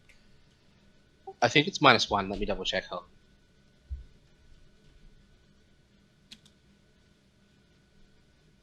-2. So Gotrek 6 attacks, 3 threes, and -2, 3 damage. And then on 6s to hit, he does D6 mortal wounds in addition to damage. In addition to... Yep.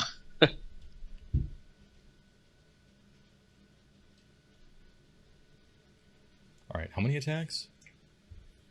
6. And then I can you get to reroll twice. all. You get to Yeah, reroll so them if... too, right?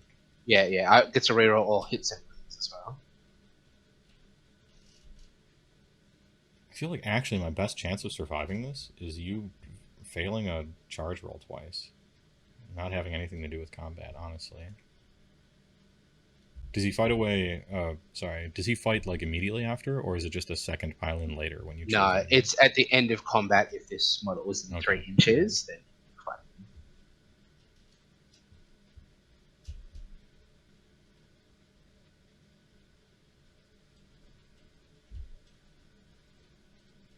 Yeah, actually, I think truly my best chance of survival is rolling a really high redeploy and having you fail. So many high rolls and good luck in a row, though. It's like 3 good luck instances in a row. You can keep going. I don't want to, like, hold the game up. Oh, yeah, no, you're right.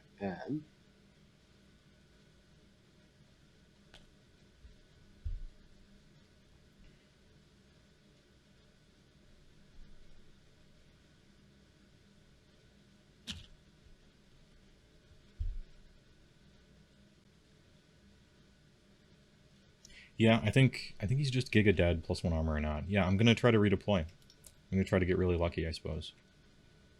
So I'll use it. And here's my D6 on Frostbite on Stonehorn. Got a 4.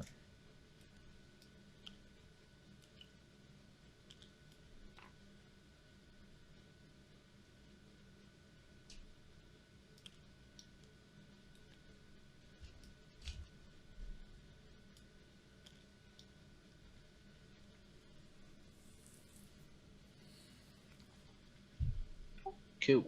Are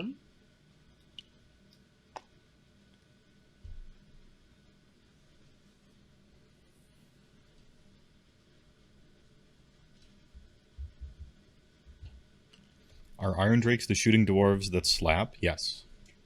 That's how I would describe them. They are the shooting dwarves that slap.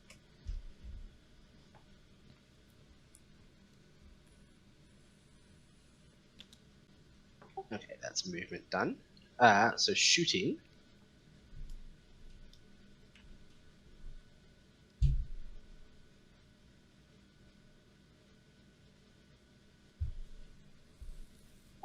How much green do I want to do?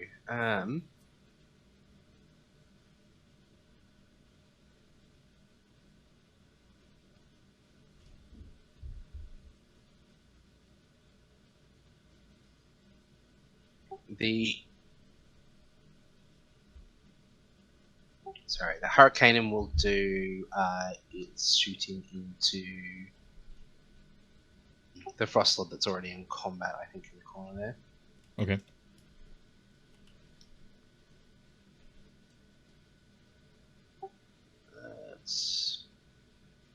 What is it on? 2? Okay, cool. That's still 3. So for each 2 up, it's just D3 mortal wounds. So 2 Okay. D3.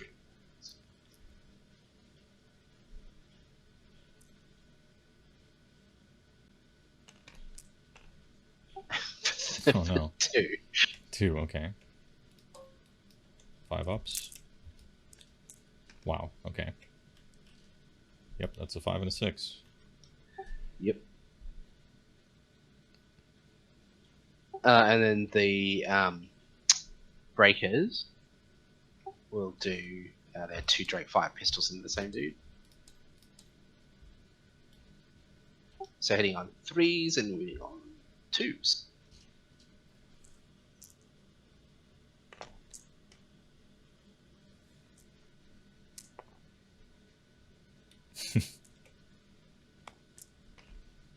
So 2 at Rend 1. Alright, so he's on a 4 up. Takes 1. Just 1 damage. Never mind, takes 0. Okay. He's holding on to life. Alright, time for some big charges. So I guess we'll do where it matters first and do Gottray.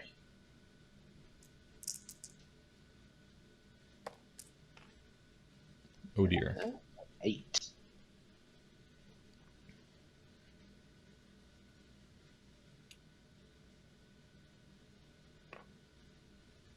Why, hello. Why hello, half of your army. And then the red Demigryph Knights will go. 6 will be enough.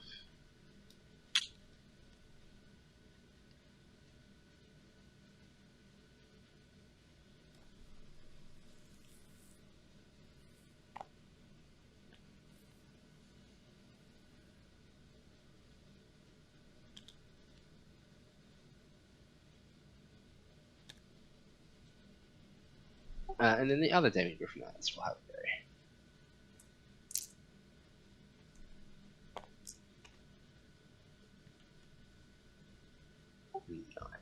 enough.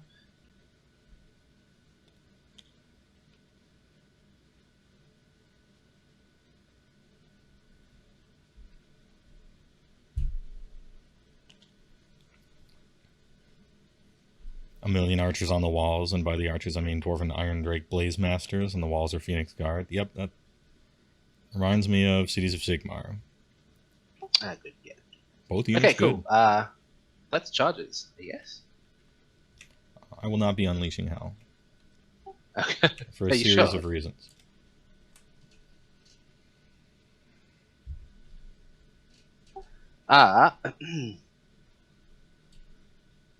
I am going to start with the red Demigriff Knights, I think. Although you get to Metal Crunch, right?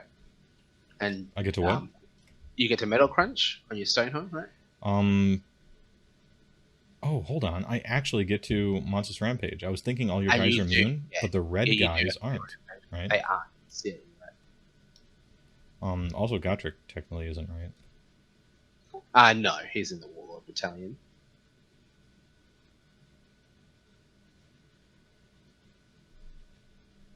So, let's see. Frostlord on Thundertusk is going to... Frostlord on Thundertusk is going to roar. Mm-hmm. Or rather... honestly, Frostlord on Stonehorn is going to roar. You're dead. You're Kantaro'd. You're already dead. So I'm going to roll 3 up on Gotrek here. Wrong. I will not. So he's not roared. Frostlord on Thundertusk is going to Titanic Duel. Or no, he's actually not a monster. He's figuratively a monster. But he's not actually a monster. I'm going to D3 Mortal Wounds. Gotrek, I guess. Okay. We're stomping. So it works. And that's 3 Mortal Wounds, which I think is reduced to 1. Oh, it reduces to 1, and then I get a 4 up. Or is it a 3 up? Oh, right. You take 0, but it's a 3 up.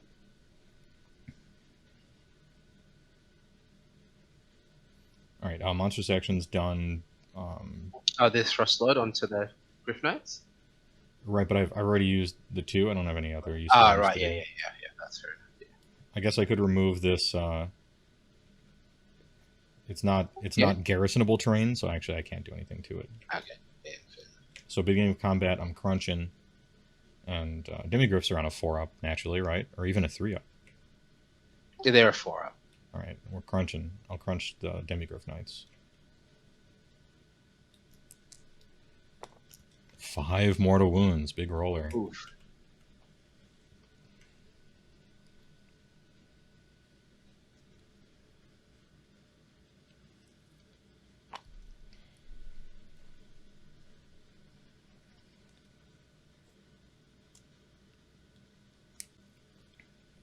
Off-key thought mortal wounds were separate, but damage is reduced to 1? Oh, I don't know. I don't have his ore scroll open. I just thought that's how it worked for everything. If damage inflicted by an attack, spell, or ability that targets or affects this model is greater than 1, change it to 1. Yeah, sounds like mortals as well to me. I don't think there are any spells in the game that just do normal damage instead of mortals. Okay, so I still think I'm going to go with the Knights. Even after that.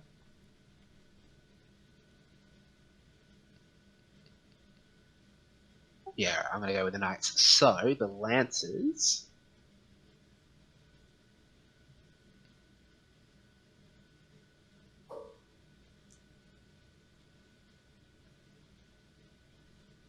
six attacks on 3s and 4s. You could have destroyed the deadly terrain. No, you can only destroy garrisonable terrain or a terrain feature from your opponent's army, like a faction terrain. Actually, it's 2s and 4s. Because aura, yeah. Yeah.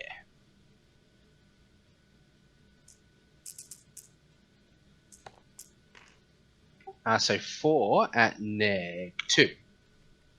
Alright, so his 3 goes to a 5. Said 4, right? Yes.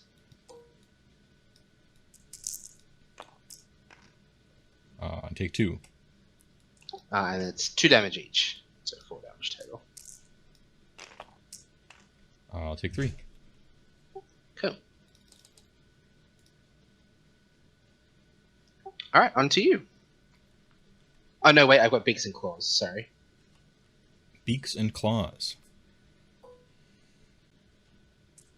These are on 3s and 3s.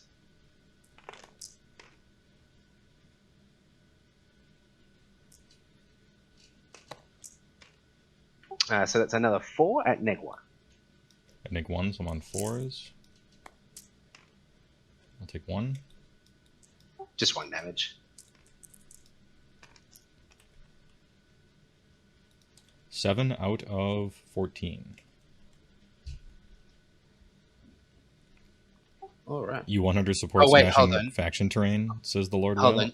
What was You it? also take you also take 3 mortal wounds from the beaks, because I got 3 6s to wound. Oh, nice. Is that in addition or instead? In addition.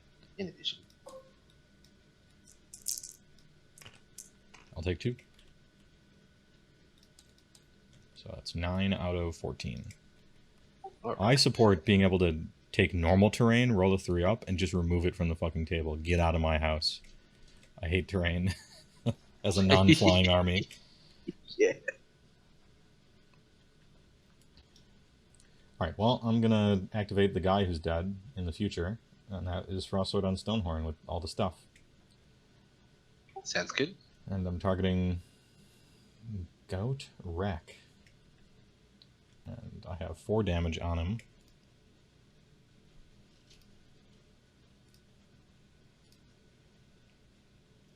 So we got it's his finest hour, so he's at +1 to wound.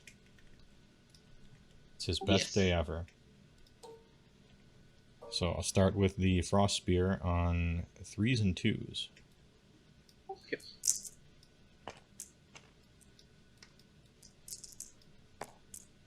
That's 3 at rend 1.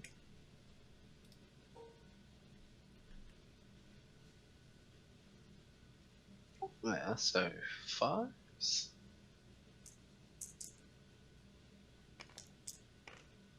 It takes all 3. Normally 3, now 1. No, and so 3 ups for the damage. It takes 1. I did it. He's damaged. I got some punches and kicks.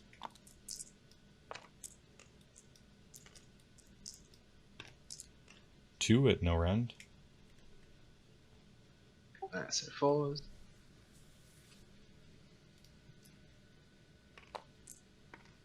He's fine.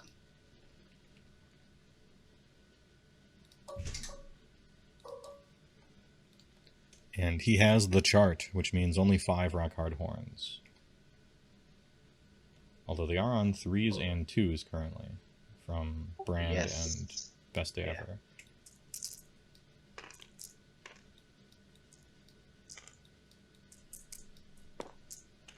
One at rend 2. Oof. Oof. 6s. No. And then 1 damage. On 3. Oh no, he takes another one. There we go. Got a damage in. D6 Crushing Hoofs. It is 6. Alright. Ooh. These are on 3s and 2s, but he's charted, so it's 3s and 3s, but it's finest hour, so it's 3s and 2s again. Yeah.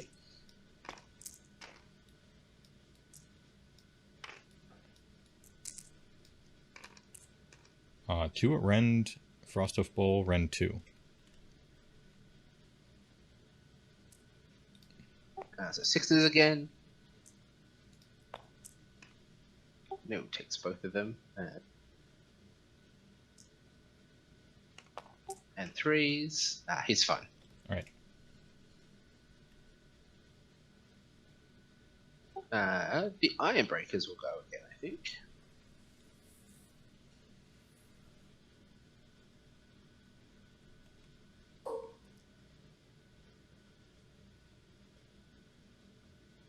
Where did I put the iron breakers?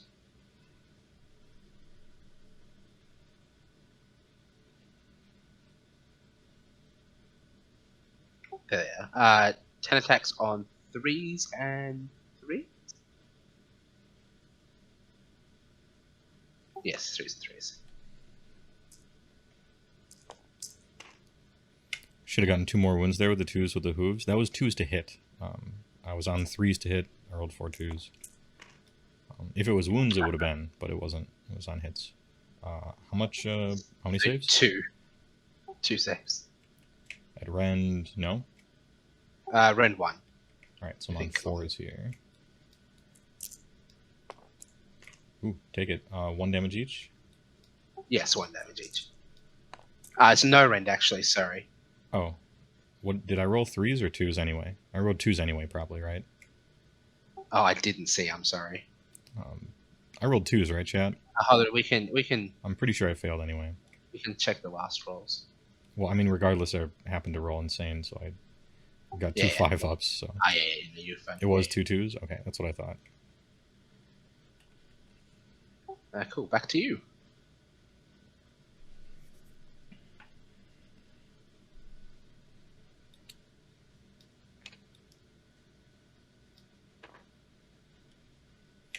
Thunder Tusk is coming in with stuff. Frost Spear, 3s and 3s.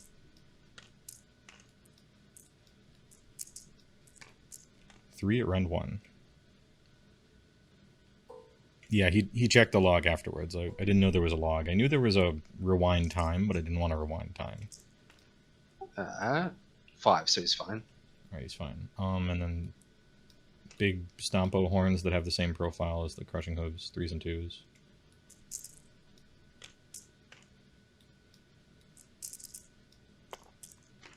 Three at Rend 1. So 5s again. Takes 2. Alright, they're D3 damage, so just 1 damage. He takes 1 more. Nice. Now you need a max roll heroic recovery to get back to full. Oh wait, I have punches and kicks as well. 3s and 3s. 2 at no rend.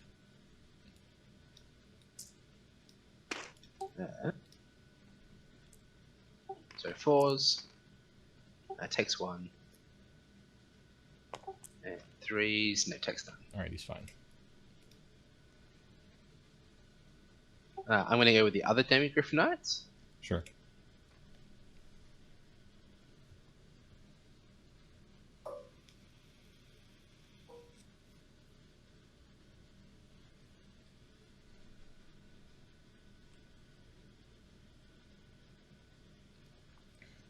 No, yeah, I didn't forget the punches and kicks with the other one. I just whiffed them. So 9 lances on 3s and 4s. They are at -1 to hit. So 4s and 4s. Oh, well, kind of didn't matter.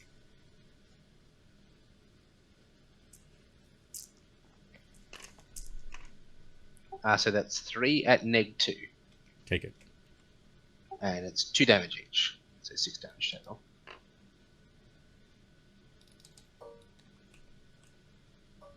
Was that 4 of them? 3. 3 went 6. through with 2 damage. Yeah, so 6 total.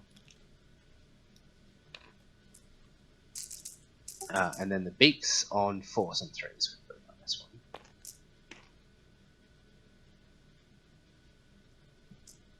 -1. Beaks are 4s normally, or 4s after the -1? 4s after the -1. So 3 at Rend 1. Right, 1 damage each.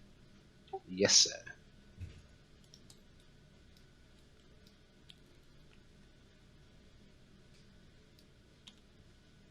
What's that? What did I pick up? Depraved?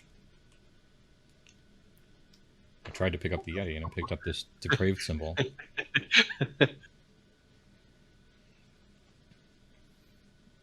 Okay, Yeti's hurting. I think, let's see, I only have this stone horn up here, and then these Yetis down here, if I wish, which I do.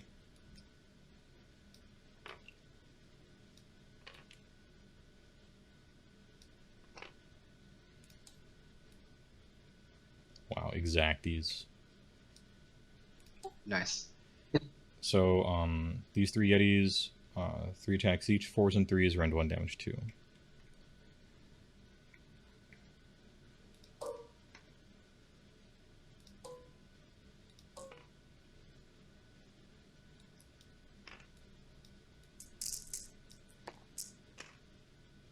Wow. Not bad. There we go. 4 at rend 1. Okay. So 4s. Takes 2. 2 damage each. So kills 1.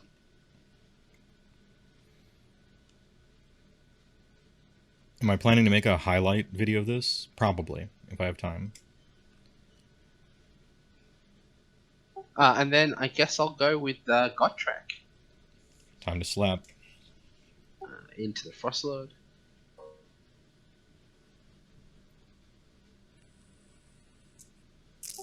So 3s rerolling.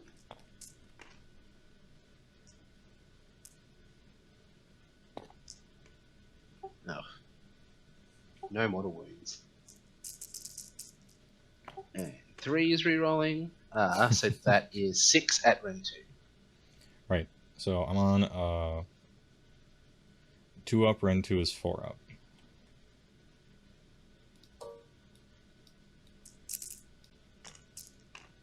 Three? And they're 3 damage each, so that's 9 damage total.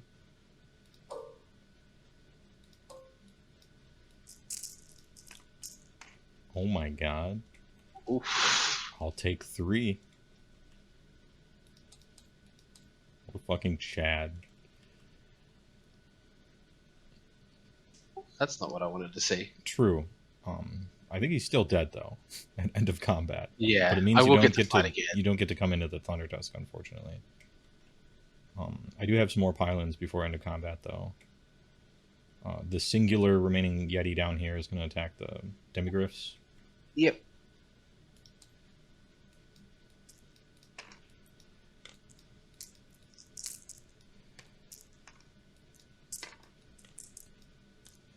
For 2 at rend 1.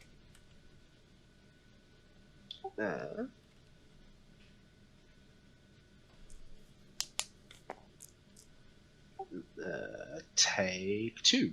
Right? Oh no, take 1, sorry. So that's 2 damage, right? Yeah.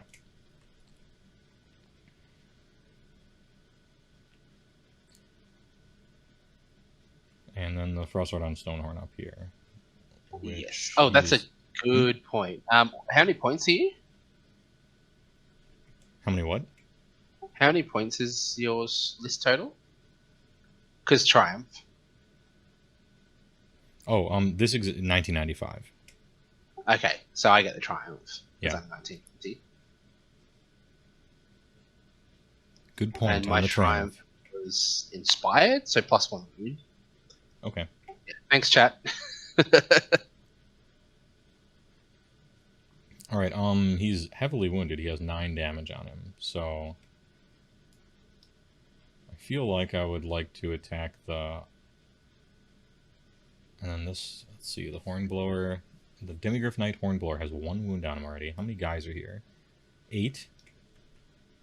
Super Woundo. I'm thinking about splitting attacks, so I'm going to roll the Frosthoof crunches because I need to know the actual number. Okay, cool. Which is 3.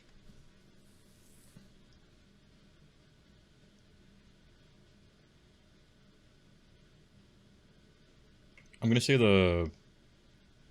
Let's see. The Frosthoof and punches are going on the Demigryphs, and everything else is going on Ironbreakers. Sounds good. So I'll do the things I'm doing on those first. I'll do the Frosthoof stuff first. Yep. Because I just rolled for it. So he's almost fully charted, so he's at a 4 up with that. So these are on 3s and 4s.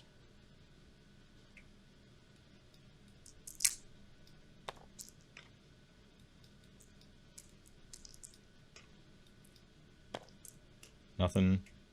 And then punches and kicks.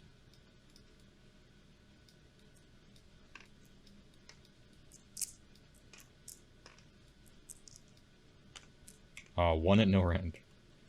Is this on the Iron Breakers? This is on the Demigryph Knights. Oh, okay, cool. So 3s. Oh, they're fine. Alright, so... Now, Frost Spear on the Iron Breakers.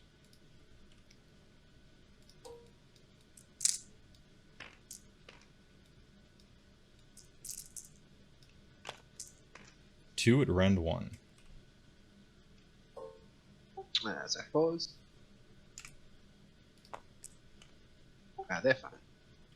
And then the horns, which I have 3 horn attacks now.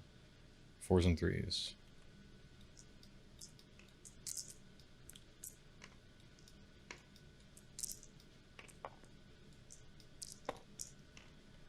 Two at rend 2. So 5s. I'll save them both. Alright, yep, that's it. 0 dam. I think I've done all my pylons, so it's time to Forgot trick curtains for this again. Frost Lord.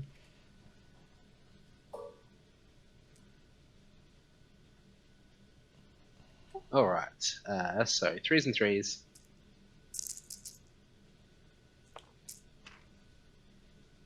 Rerolling, thankfully. That's a lot of 2s.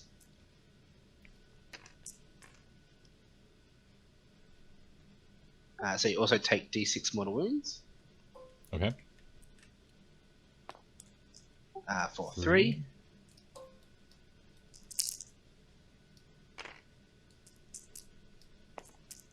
And then 3s to wound. So 4 at rend 2. 4 rend 2, putting me on 4s. I'll take 2, which is 6.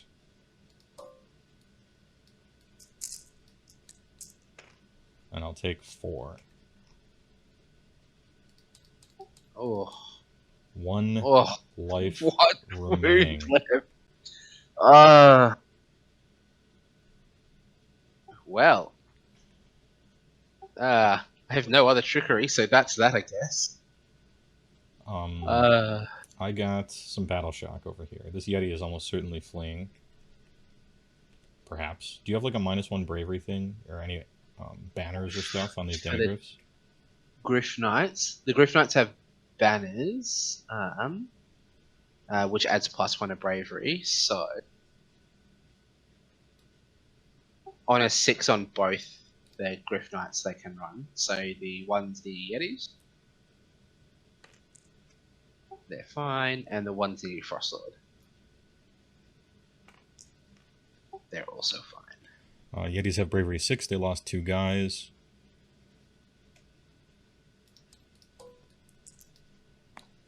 So it's 3, 4, 5. We're good on this last Yeti here. And then you score 2 points because you've consecutively controlled your 2 objectives.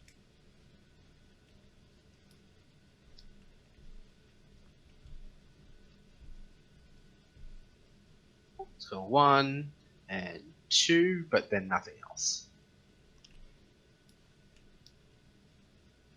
And now a big priority roll. Yes, sir. I got a 3. 3, alright. 1. Oof. Yeah, I think I'm gonna have to. I feel like you've earned it after Yeah. those stone skeleton rolls. Ooh. Okay. I guess I better pick a battle tactic. And I don't have anything. I guess I'll do aggressive expansion because that's easy.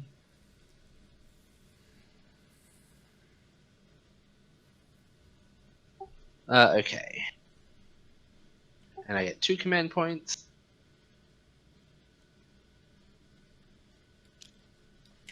His best day ever is gone. Apparently he needed it.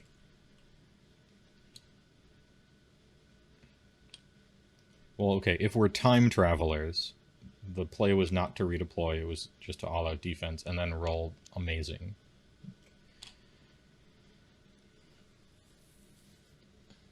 Hey, look, Hades, I'm trying. It was a big kick in the guts when the Iron Drakes were dead on turn 2. Yes, So. yeah, that was a big swing. Yes. All right. Give me 2 seconds because I just need another bio quickly because I've had too much coffee this morning. No problem. And then I'll cast some spells. No problem. I get to catch up with chat. All right, chat. We blazed the Iron Blazers, which was probably just going to happen. So we got that one. But then this Gotrek thing. I feel like I had to think about the redeploy, and I feel like I hadn't played against Gotrek before, so I didn't know what the damage was going to be like. I feel like not redeploying was the play. Because even if I got a 6 to redeploy, he just charges the Frostwood on Thunder Tusk, and I thought, that's fine because he doesn't get his battle tactic then. But he could still charge it and then pile in 3 and attack it anyway, probably. And so I think all-out defense was just the play. I rolled incredible on 5-ups to keep him alive. So there is that. And, like, by all rights, he should probably be dead here. I think he's dead in, like, 8 out of 10 games, right? Easily. This guy missed every attack, which sucks, but, like, sometimes that happens when you don't charge, so it's fine. So... Graspy the Everwinter could really hurt Gotrek too if you have a bunch of dudes around him. It's any. It's not for each, it's if any. So it would only be one. It would only be one roll. And it's on my turn anyway. Oh, he's back. Alright. Yes. Okay. So... You went aggressive expansion and then for the hero thing. Yes. So I will... I think Gotrek will have his finest day. Alright, it's his best day ever. Would staying out of the center have been better? Probably, but I'm also using this game as a scientific experiment. I kind of wanted to see what Gotrek's output could be. And I got to see what his output is on average offensive rolls for opponent and insane defensive rolls for me.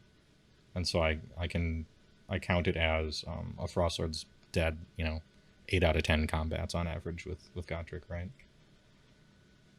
And does like 0 damage in return, which is kind of what I was thinking. Oh, I didn't mean to interrupt you. I'm just talking to chat. No, you're all good. I will... I'll pray first. And I'll do the 6-up Feel No Pain. But no, that doesn't go off. And he takes D3 mortal wounds? He takes 1. It's like, let's see. Is it actually worth healing this guy up? Really? I suppose it could be worth healing him up so that you could like fail your shooting rolls or something. Nah, he's just dead. Gotrek gets to attack fully into the other thing. I don't think it's worth healing. I think I want command points, probably. I guess I could Finest Hour the Frostwood on Thunder Tusk because he's the next target. You could, yes. Which is kind of the same thing as all-out defense later, except it automatically works. So do I want a command point to be able to maybe use it on this Frostlord so he can actually kill something instead of just like slowly get killed in this pile?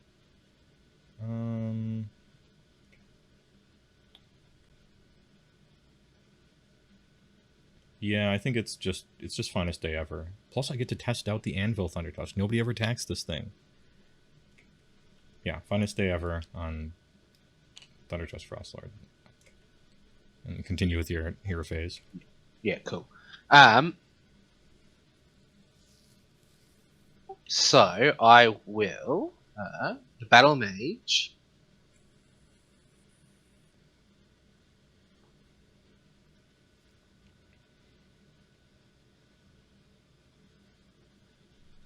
The Battle Mage on foot. who is from Gur, will do. Will he do his War Scroll spell? No. He'll cast Mystic Shield, I guess. Oh wait, hold on. I should do the command ability first. So, D6 mortal wounds on the Hurricanum.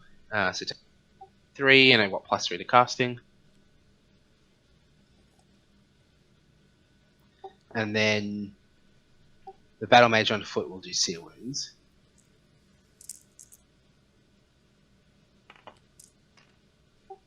Which goes off on a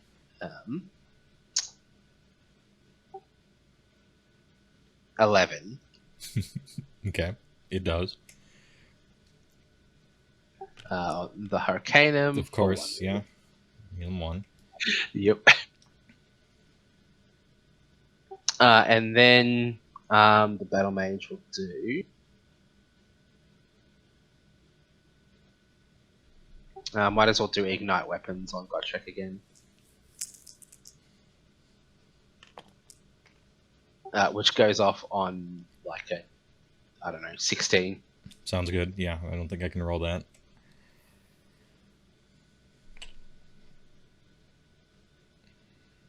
The Hurricanum will do the Chain Lightning and Roaming Wildfire, I think, again. So Chain Lightning.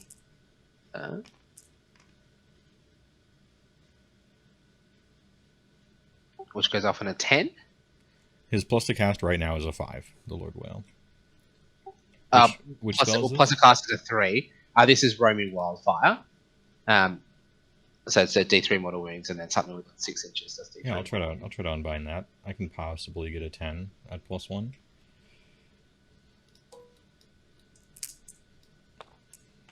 Oh my god! Look at this gut magic. I got a 13 to unbind. Well, and he might choke on it. Nope, he's good. Then he'll do Chain Lightning. Yeah, I can't touch that one. So on the Frost Lord that is most damaging to Godtrek, he'll take 2 mortal wounds. Super dead. And then the Thunder Tusk, does it take mortal wounds? No, it doesn't.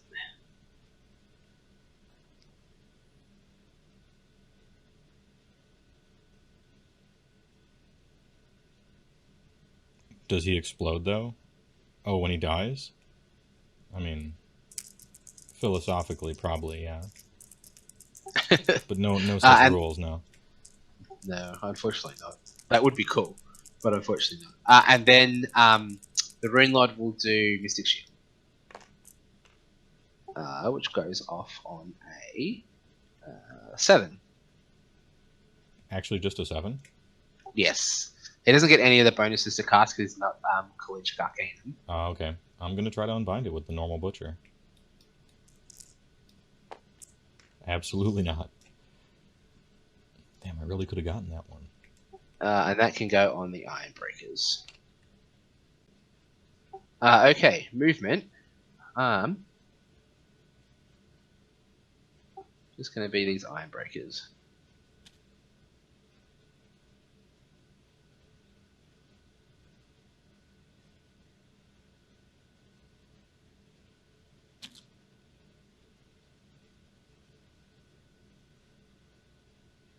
I might actually run them, which I probably should have done last turn, but that's alright.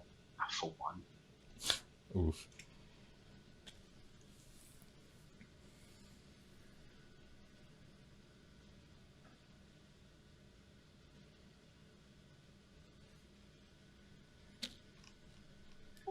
But I think that's all the movement I'm going to do.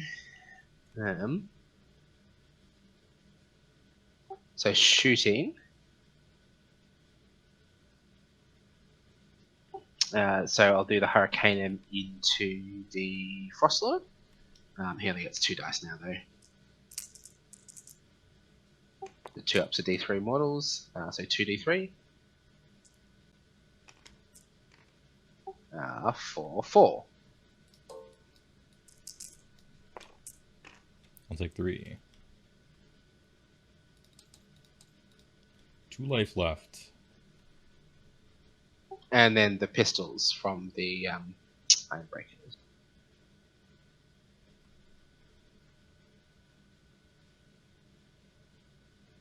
Which are 2 attacks on 3s and 3s.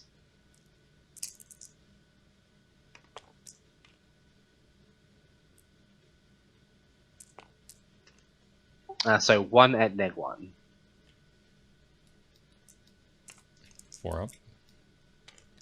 Nope. Just 1 damage. Save. Okay.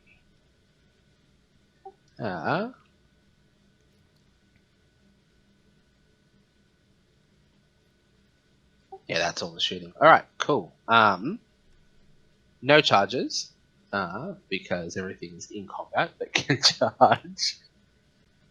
So start of combat phase, you can do your monstrous rampages and shoot Metal Cruncher. Oh, let's see. End of charge, I got some stuff to do. Oh, okay, cool. So I'm gonna... I forget that rampages are at the end of charge. Yeah, it's a weird... It's kind of a weird time for it, but obviously you want to charge your monsters in, I guess. So, I mean... I think I'm gonna... try to roar Gotrek again, I guess. He has 8 wounds, right, total? 8 wounds total. He has 5 left, technically, right now. Yes. This might almost be worth, like, D3 mortal woundsing.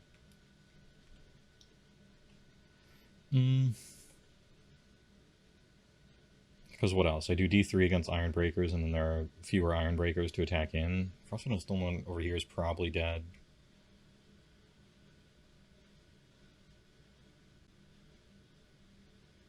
You have 1 command point. Yeah, you know what? Right. I'll roar Gotrek. Okay. And I do. Cool. And then I'm doing D3 mortal wounds. Iron Breakers don't have a ward, do they? That's like anti-spell stuff, right? Correct. Yeah. Yeah, I'll stomp Iron Beard or Iron Breakers. Sounds good. 2 up. And that's 3 mortal wounds. Okay. What about leaving 5, so I don't have to worry about coherency.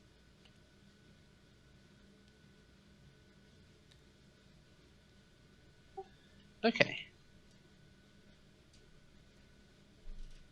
And then you get to Metal Crunch now. Yep, and I will Metal Crunch the Iron Breakers. Big surprise. Can I get that 6 again, though? The answer is no. 3. 3 mortal wounds. Oh, you're entirely right. No stomp. Hunters of the Heartlands.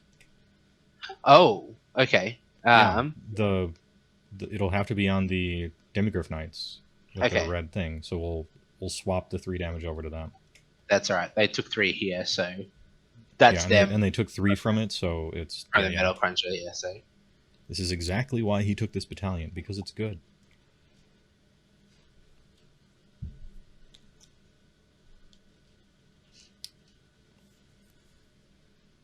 cool. All right. So, well, to start. I think I'm going to go with the single Demigryph Knight on the Frost Lord. So he has 2 mounted or 2 mount attacks and 2 guy riding. 3 of each. Okay, 3 of each. And all you have to do is 2 damage. It's kind of sick because I have a big decision to make. I could all out defense and possibly live. But then I do no damage. Or I could try to get real lucky and then fight at the top of the profile and kill all of them if the Demigryph happens to roll shitty. Yeah, that is a big decision. Although, where else are you going to spend the command point, right? Well, the command point is either spend a command point to dig deep my heals after your demigriffs roll bad, or all out defense to try not to die to the demigriffs and then do bad damage afterwards. So that's like the decision for this last It's a real Sophie's for this choice. one command point. I feel like you're not gonna get a trophy if you don't run hot, right? That's right. This demigriff will just spaghetti will fly out of his pockets. I'll live, and we're digging deep. No all out defense. All right. So Lance's on 2s and 3s, 2s and 4s. Sorry.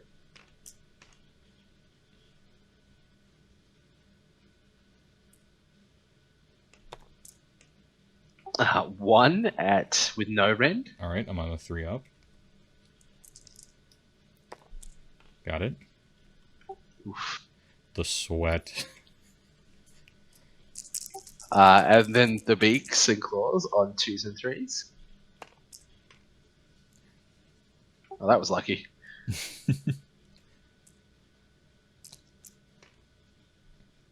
So 2 at rend 1. 2 round 1. I have 2 4-ups. I have 2 life left. Ooh. The sweat. Come on. Oh, fail both. Oof. 1 damage each. I do have a 5-up save. Oh, he's dead exactly.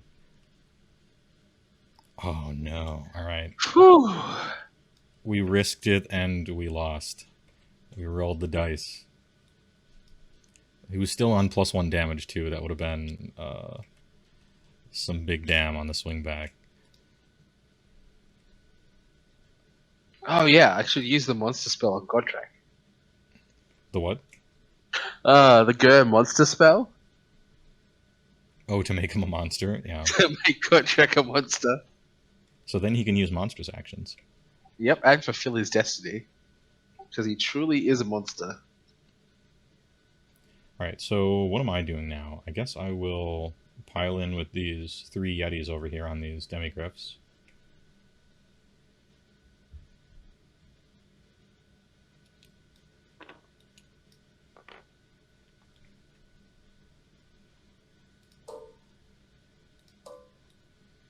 Fours and 3s.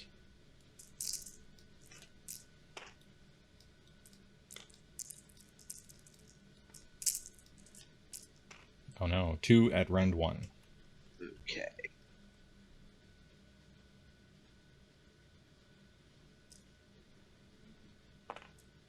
I get to reuse my clown image from the first one too. I don't even have to make a new meme. 4-ups. Takes 1. 2 damage. 2 damage.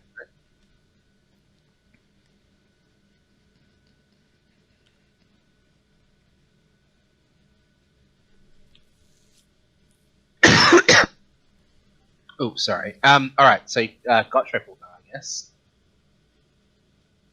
Because why not? He is at -1 to hit. And I will all out defense here.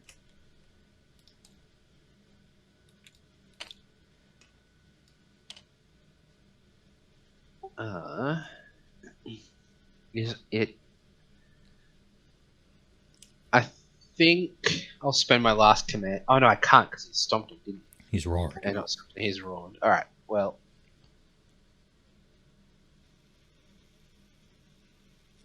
Alright, he's hitting on 4s rerolling.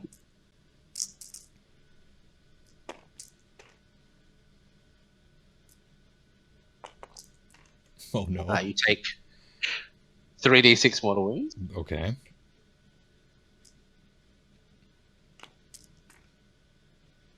For 17. Alright, so I take 17 mortal wounds. Hold up, let me get my 5-ups over here. Oh, this guy's so dead.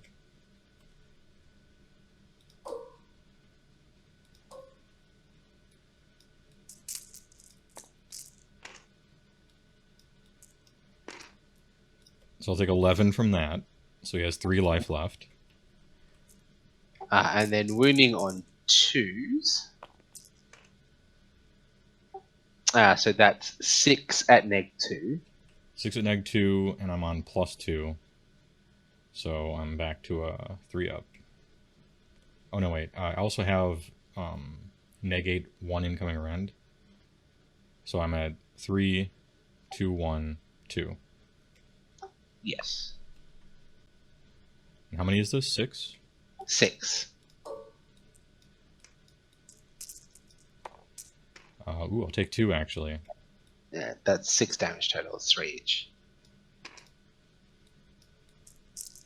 5 ups. And I'll take 4 and die. Alright, Gotcha good. Yeah, that's more what I was hoping for last turn. I feel like, do you just reroll everything that isn't a 6, honestly? Like for hits? You can, yeah, I guess he could, yeah. I don't. I think. I mean, it's -2 rend 3 damage, right, on his attacks anyway. I think that's pretty good. It's hard because you don't want to re-roll into a 2 or a 1, right? It's just like I'm on a 2 up even after that, right? With a 5 up and at -1 to hit, so it's like. Yeah, I guess probably in that case I probably should. I suppose okay, in that case, 17 mortal wounds probably the better choice, but. Yeah.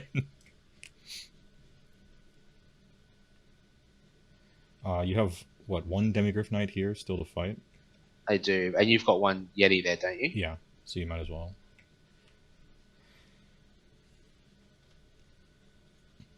It's your swing, so you may as well swing with that. Oh wait, you yeah, might kill. you were the one to. That's right. Yeah. Pile them in.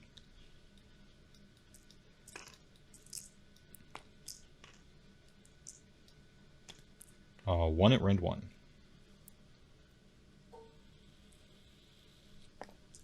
Fours. He's fine. All right, and then you.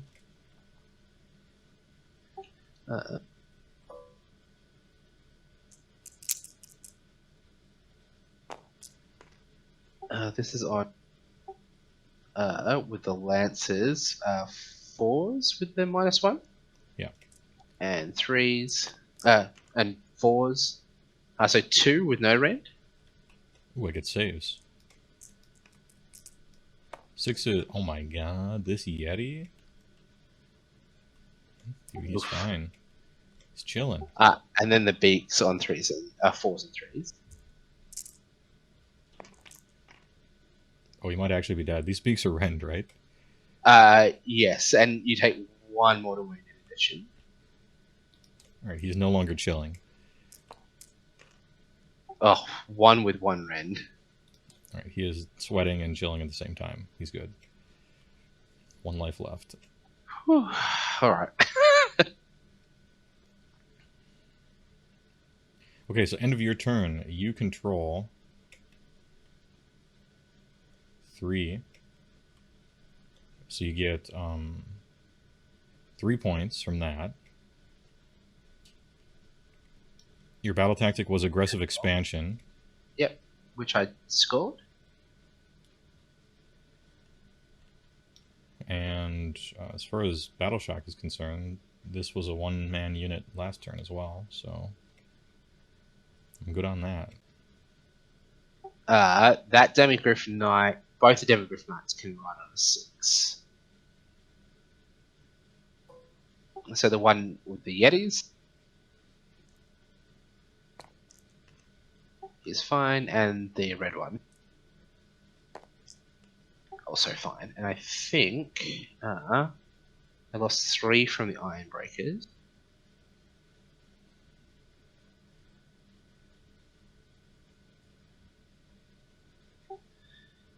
So they can run on a 4.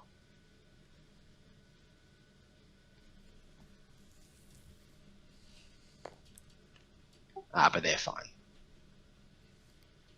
Okay, cool. Alright, so my turn. Yes. I don't get a command point because my general is slain. I can't get my Granite strategy either, and you will. Is this game? Let me think.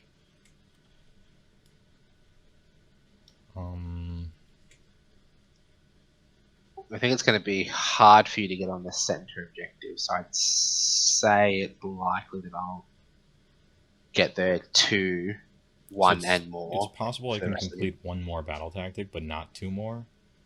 Okay. I can remove an objective if I go second on battle round 3, but no, I think this is the cleanup phase. I think you got it. Even if everything goes my way, I think, for the rest of the game. Yeah, I think so as well. Yeah, right. Hey, good game. That was that was excellent. GG. That was close. When you took out my iron breakers on that first charge, I was like, ooh, ooh. Not iron Yeah, I breakers, think iron breakers. the way better play was, well, okay, aside from like running everything into the center and seeing how strong Gotrek is, like aside from that, Yeah, with that one Stonehorn, I think the play really was to do what he did, and he's just a sacrifice. But the other ones obviously go elsewhere, and then the rest of the game rolls out how it does. Gotrek, good. yeah. Yes, he is good. It's so hard not to start an order list with just Gotrek and then see where you end up. Yeah. And like, yeah, he's slow, but you just run and redeploy every turn, and the table's smaller. Like he gets to where he needs to go. I mean, you just set him up like I do, right, in the center of the board, as close to the center of the board as you can, and then like, what do? Like an opponent can't not interact with him at some point during the game. Right. Yeah. Yeah. I'm noticing my list is very, very poorly equipped to deal with Gotrek, in that it's just a bunch of dudes with like 5 damage weapons and shit, and he does not care about that. Yeah, I mean, I think the only thing that really back in second edition, Mornfang and Earlbad were really good against him, but and I managed to kill Gotrek twice with Mornfang and Earlbad. Yeah, because you're proccing mortals on 6s, and you're just rolling a bunch of attacks, so that makes sense to me. Yeah. Yeah. But otherwise, I'd have to do it with a curse or something now, and taking a 300-point priest for just curses, feeling bad against every other matchup. Absolutely, yeah. I think I don't know. It's hard because you can't really, like, people say things like just ignore Gotrek, right? That's the internet wisdom, but you can't. He gets just stuck in the middle of the board, and he gets to where he needs to go. He can still make a 12-inch charge, right? So. Mm-hmm. You have to stay like 16, 17 inches away from him, and that's just hard to do on a small board. Yeah, I think so.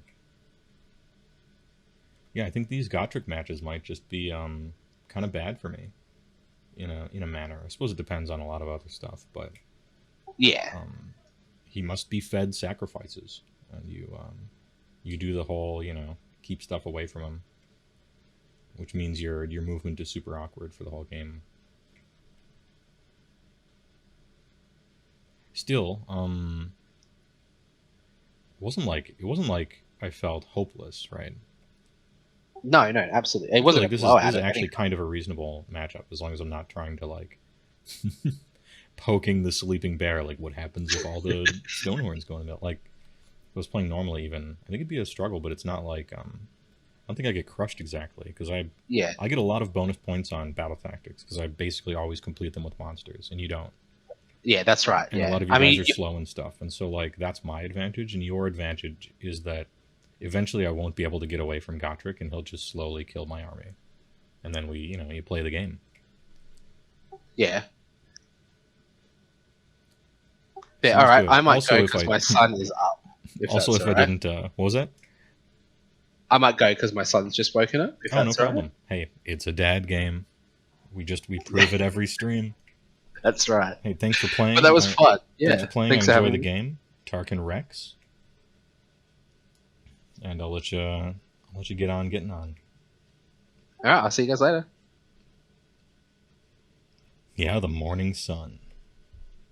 Well, let me catch up on chat really quick here. 3 Frost Lords in the middle ground around Gotrek is risky. For sure. I knew it going into it, but I was so tempted. I wanted to see. This is science. You got to experiment a little bit. Let's see. I sent you some hobby stuff after the wrap up. Yeah, no problem. Hear me out. 3 Hellblasters. I can't find Hellblasters in a Beast Claw list. I can't seem to find it. Maybe somewhere else. Oh wait, I don't have to hold down push to talk anymore. Oh, good, my pinky, dude. holding down push to talk for 4 hours. Get some workout with that. The double turn didn't allow you to eat from the pot either. It's true. Yeah, I did lose a very important priority roll. That was a critical one. Because if I didn't lose that priority roll, it's Maw Pot healing everyone. It's heroic healing on a guy. It's flee from the combats and start going back here and controlling these and stuff. He also lost an important priority roll as well, right? Like each of the priority rolls that were lost were like pretty punishing, even if it was just you go I go, right? Yeah, and the grasp Everwinter and stuff. Yeah, the priority rolls were all very important, and not just because they were doubles.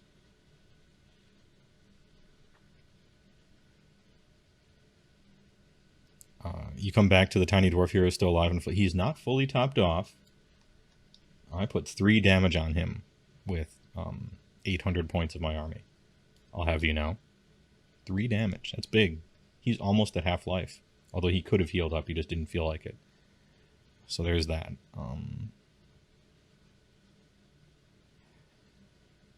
How was he controlling 3 objectives at the end there? Wasn't it just 1? Oh, you're right, yeah. Oh no, he was, yeah. So he controlled 2 for 2 turns. And then if you control more than your opponent, you get 1 point. In this particular battle plan, score 1 victory point if you control more than your opponent. And this is the one that, this one doesn't say anything about 2 or more consecutive turns. And in this game, you control an objective until your opponent takes it from you. And so he controlled these previously and then moved guys off of them, and I haven't moved stuff onto him, so he still has them, in other words. Hats off, sure.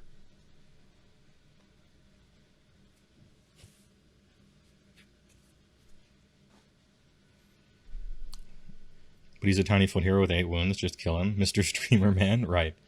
Well, I did just do a video where I called him really good. So, turns out that's true. You can move away now, didn't realize that. You could do it in second as well. But also it depends on the battle plan. Some of them say, they'll say what you can do and what you can't do for the battle plans. And if they don't, you just go by the default rules. Also, an interesting point in third is you control your objectives from deployment. So if you deploy on top of these objectives and turn 1, run off of them, you still control them. Which allows the first turn to be a little more aggressive if you want, which is kind of cool. Tell me my thoughts on the Star City or Stormcast Eternal article. We went over it at the beginning of the show. Hey, you might consider watching the VOD on HeyWoah Plus, the second YouTube channel. But yeah, I talked about it there. What kind of things would you like to see the Everwinter unfrost to add to BCR lists? More beasts and monsters, or better ogres, or something? Oh, what am I looking forward to in a new ogre book of some sort? Can't I place my Maw Pot closer to the middle? Yes, I could. In fact,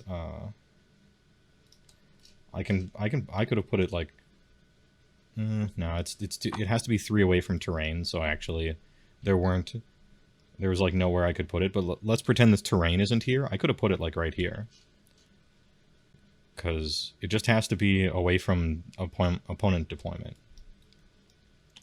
But I wanted to put my line of Frost Lords and stuff up here first, so I had to put it back, and it's well within the healing range of everything, because smaller table. An opponent is never going to have guys die near it, so it didn't matter much. Is it better if we watch VODs here or on HeyWoah Plus? Doesn't matter to me. The YouTube channel is so new, because I created it 2 days ago, that it's not even monetized. So wherever you prefer to watch, really. And it's going to take me a while to put them up on YouTube. So if you can't wait, just watch them on Twitch. I'm basically putting them up so that Twitch won't delete them from being too old. That's basically the reason I'm doing it. It's not for like the ad revenue I'll get from HeyWoah Plus is like literally zero for certainly the next 6 months at least. So wherever you want to watch them is fine. Yeah, HeyWoah Plus is a $0 or best offer.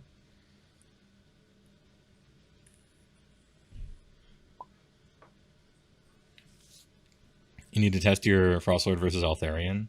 Altharion always strikes first, and he's ethereal, but he doesn't reduce all damage to 1. That's the killer.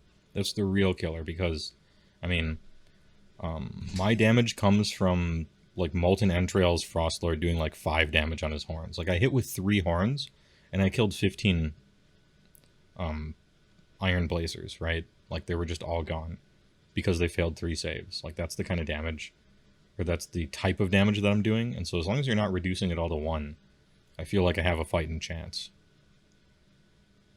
I obliterated the... Yes, I obliterated the Iron Drakes, and that was basically just horns, right? For pretty much.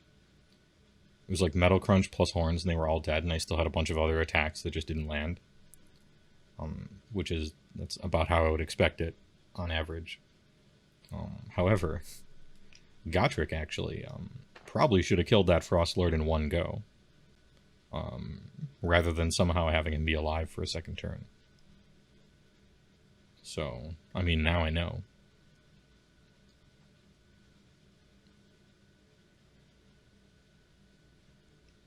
You think if the terrain blocks, you can move it now? Only, well, okay, by the letter of the rule, only if it is impossible to put your terrain anywhere. If it is impossible to put your terrain anywhere, then you can move some table terrain, but not otherwise. This is like, for instance, on this table.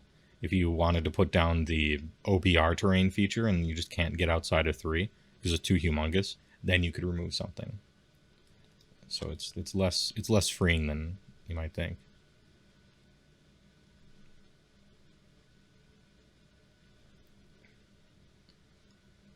You'd like to see us get a frost spell to slow Godric even more? He's gonna get you. And when he gets his hands on you, it's like Marv in Sin City, like when he gets the handcuffs on Harry Potter or whatever it is. It ain't pretty. Or does it say that Altharion always strikes first? I couldn't remember his war scroll, and since he's an elf, I figured he strikes first. That's the real answer. I can't remember. Yeah, Elijah would. Never mind. It wasn't. It wasn't Harry Potter. It was a Hobbit.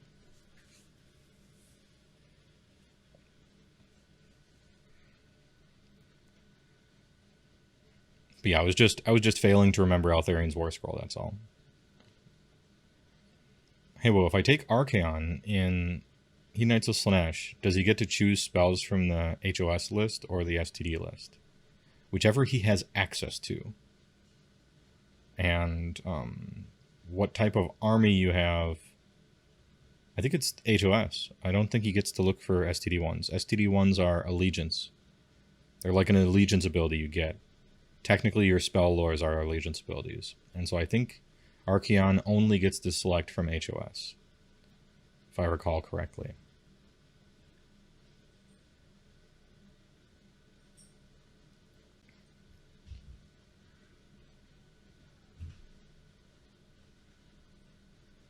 He doesn't fight first, but he can stoke first if he's chosen to fight in addition to another unit. Oh, okay. Strike first, alright.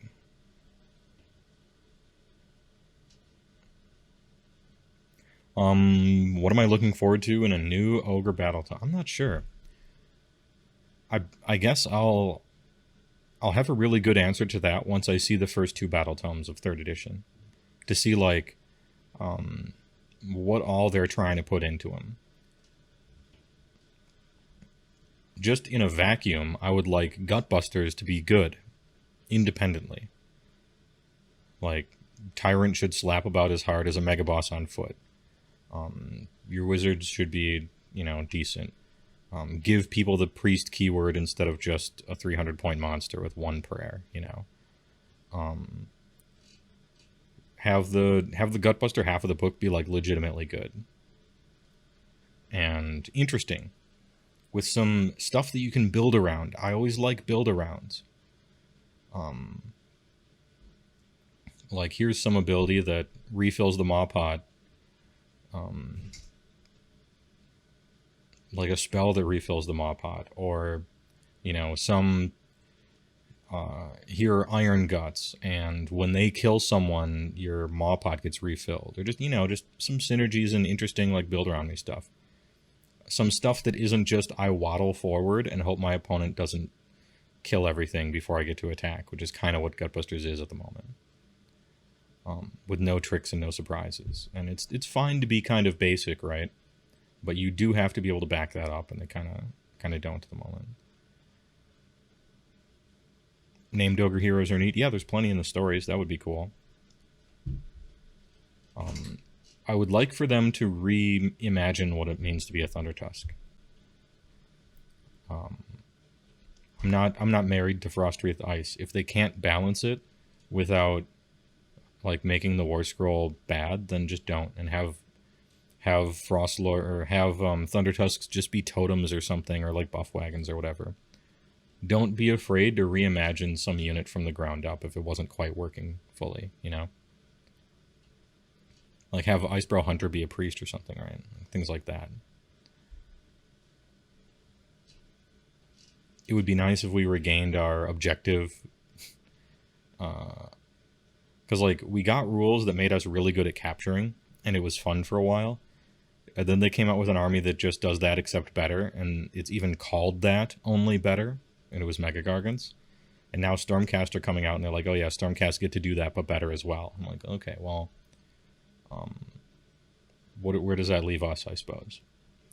Is there kind of an arms race now between how many things you count as?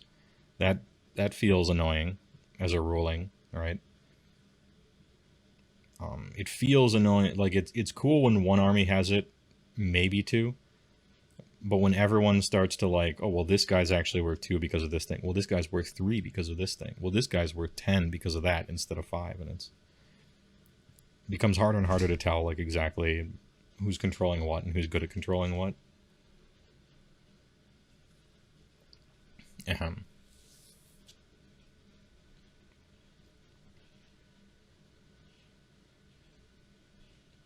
If it is treated as a general, even if it's not the model picked, you can still use the army's allegiance abilities, even if this unit is not from the army's faction.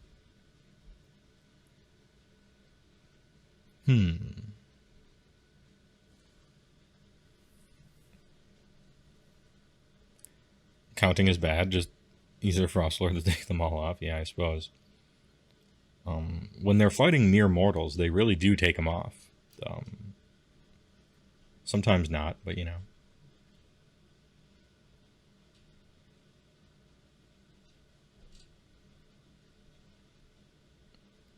Anyway, I'm gonna peer at some hobby while we're winding down and answering questions. There isn't too much of it. Let me accept this for a second.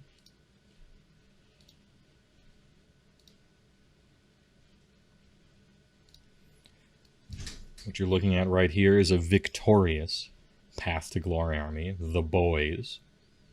Look at that. Lead Belchos, Iron Guts for sure. Big weapons. A Mega Boss Ogre. Mega Boss on foot Ogre. Bunch of Mournfang back there. Clubs and Punch Fists. Tyrant front row center. We have the meats. Not bad. Not bad at all.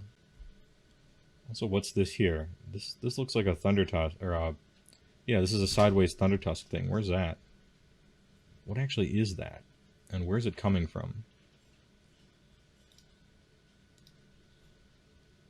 Cool, this is actually cool. I like it. Nice skull and a big beard and stuff. Nice pounder. A quarter pounder at least, right here. This is a nice one, I like it. Big demon skull here from a bloodletter. It's the whips. It's in the whips. Oh, it's got handles. He's holding onto it, and he's just going to try to club you with it. Okay. All right. I think I'm ready to say 5 out of 7. His shoulder pads, by the way, are the spiky bits from the scrap launcher, if I recall correctly. I think. He is just gonna club you with a thunder tusk. Truly an iron gut. Yeah, this is 5 out of 7 work. I like it. I dig. And also appear big. We have a boingy boy. A loon boss. Look at this. Look at this juice here. This one is juicing. That shiny slobber, but only a little bit, not everywhere. This is clean. A clean. Oh, and yeah, we have some. Oh, hold up. We have some production value. That slow turn. Got some production value. Yeah, I'll watch it again. Extra slime. This is a clean 5 out of 7 paint job. Far better than I can paint, for sure. Absolutely big. Great work. Got some work in progress rat boys. Custom runes on all the stuff. Very nice. This guy is... Oh, and then extra on the back, too. I know, gits are so cool, aren't they? We have Lightning Lad. He's feeling it. He is riding the lightning right now. Yeah, Necron Skaven. He is feeling it. Skaven Arc Warlock. I click like. Easy. All right, any other hobbies? Oh, that's about it. All right. Hey, good hobby time this time. Very well done. Have I ever heard back from Pridgerman? No. You know what? He just hasn't responded. I think it's over. I gotta find somebody else. I gotta find a Printerman who is willing to take this seriously, because dude, the time's running out. I'm running out of time. I did this with plenty of time to spare, and then they responded and said they would do it, and then nothing for 2 weeks. I gotta get those Yetis stat.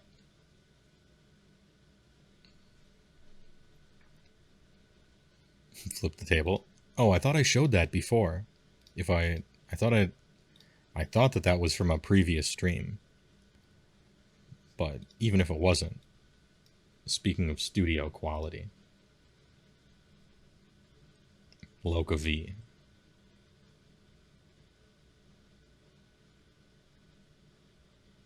This production value.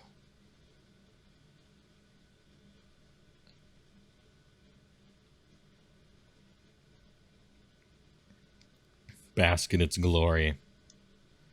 You might not like it, but this is peak 5 out of 7 painting. Peak performance. Ooh.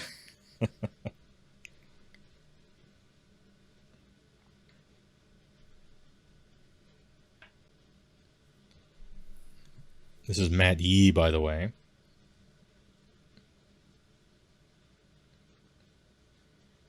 Yeah, Locavi, so sick. Good skin too. A lot of different shades in other parts. There's a strong rotating 5 out of 7 for sure. You read your War Scroll after buying her. You were very sad. Yeah, it sucks to have to roll a die to see if you can even use their abilities. It's unfortunate that they made it super random like that. But if you happen to roll it, like, they have good abilities if you just, just roll 6s or just roll 4-ups or something like that. Top Scruffy donated $4.20. Hey, it's the meme. He did the 420 meme. TY, I appreciate it. Their comment is, thanks again for making my Friday afternoon at work go by quick, lol. Hey, thanks. I appreciate the donation, and that's one of the reasons I do it. So, appreciate it. Thanks for the support. That's the show. I got $4.20 after 4 hours and 20 minutes. Perfect. The 420.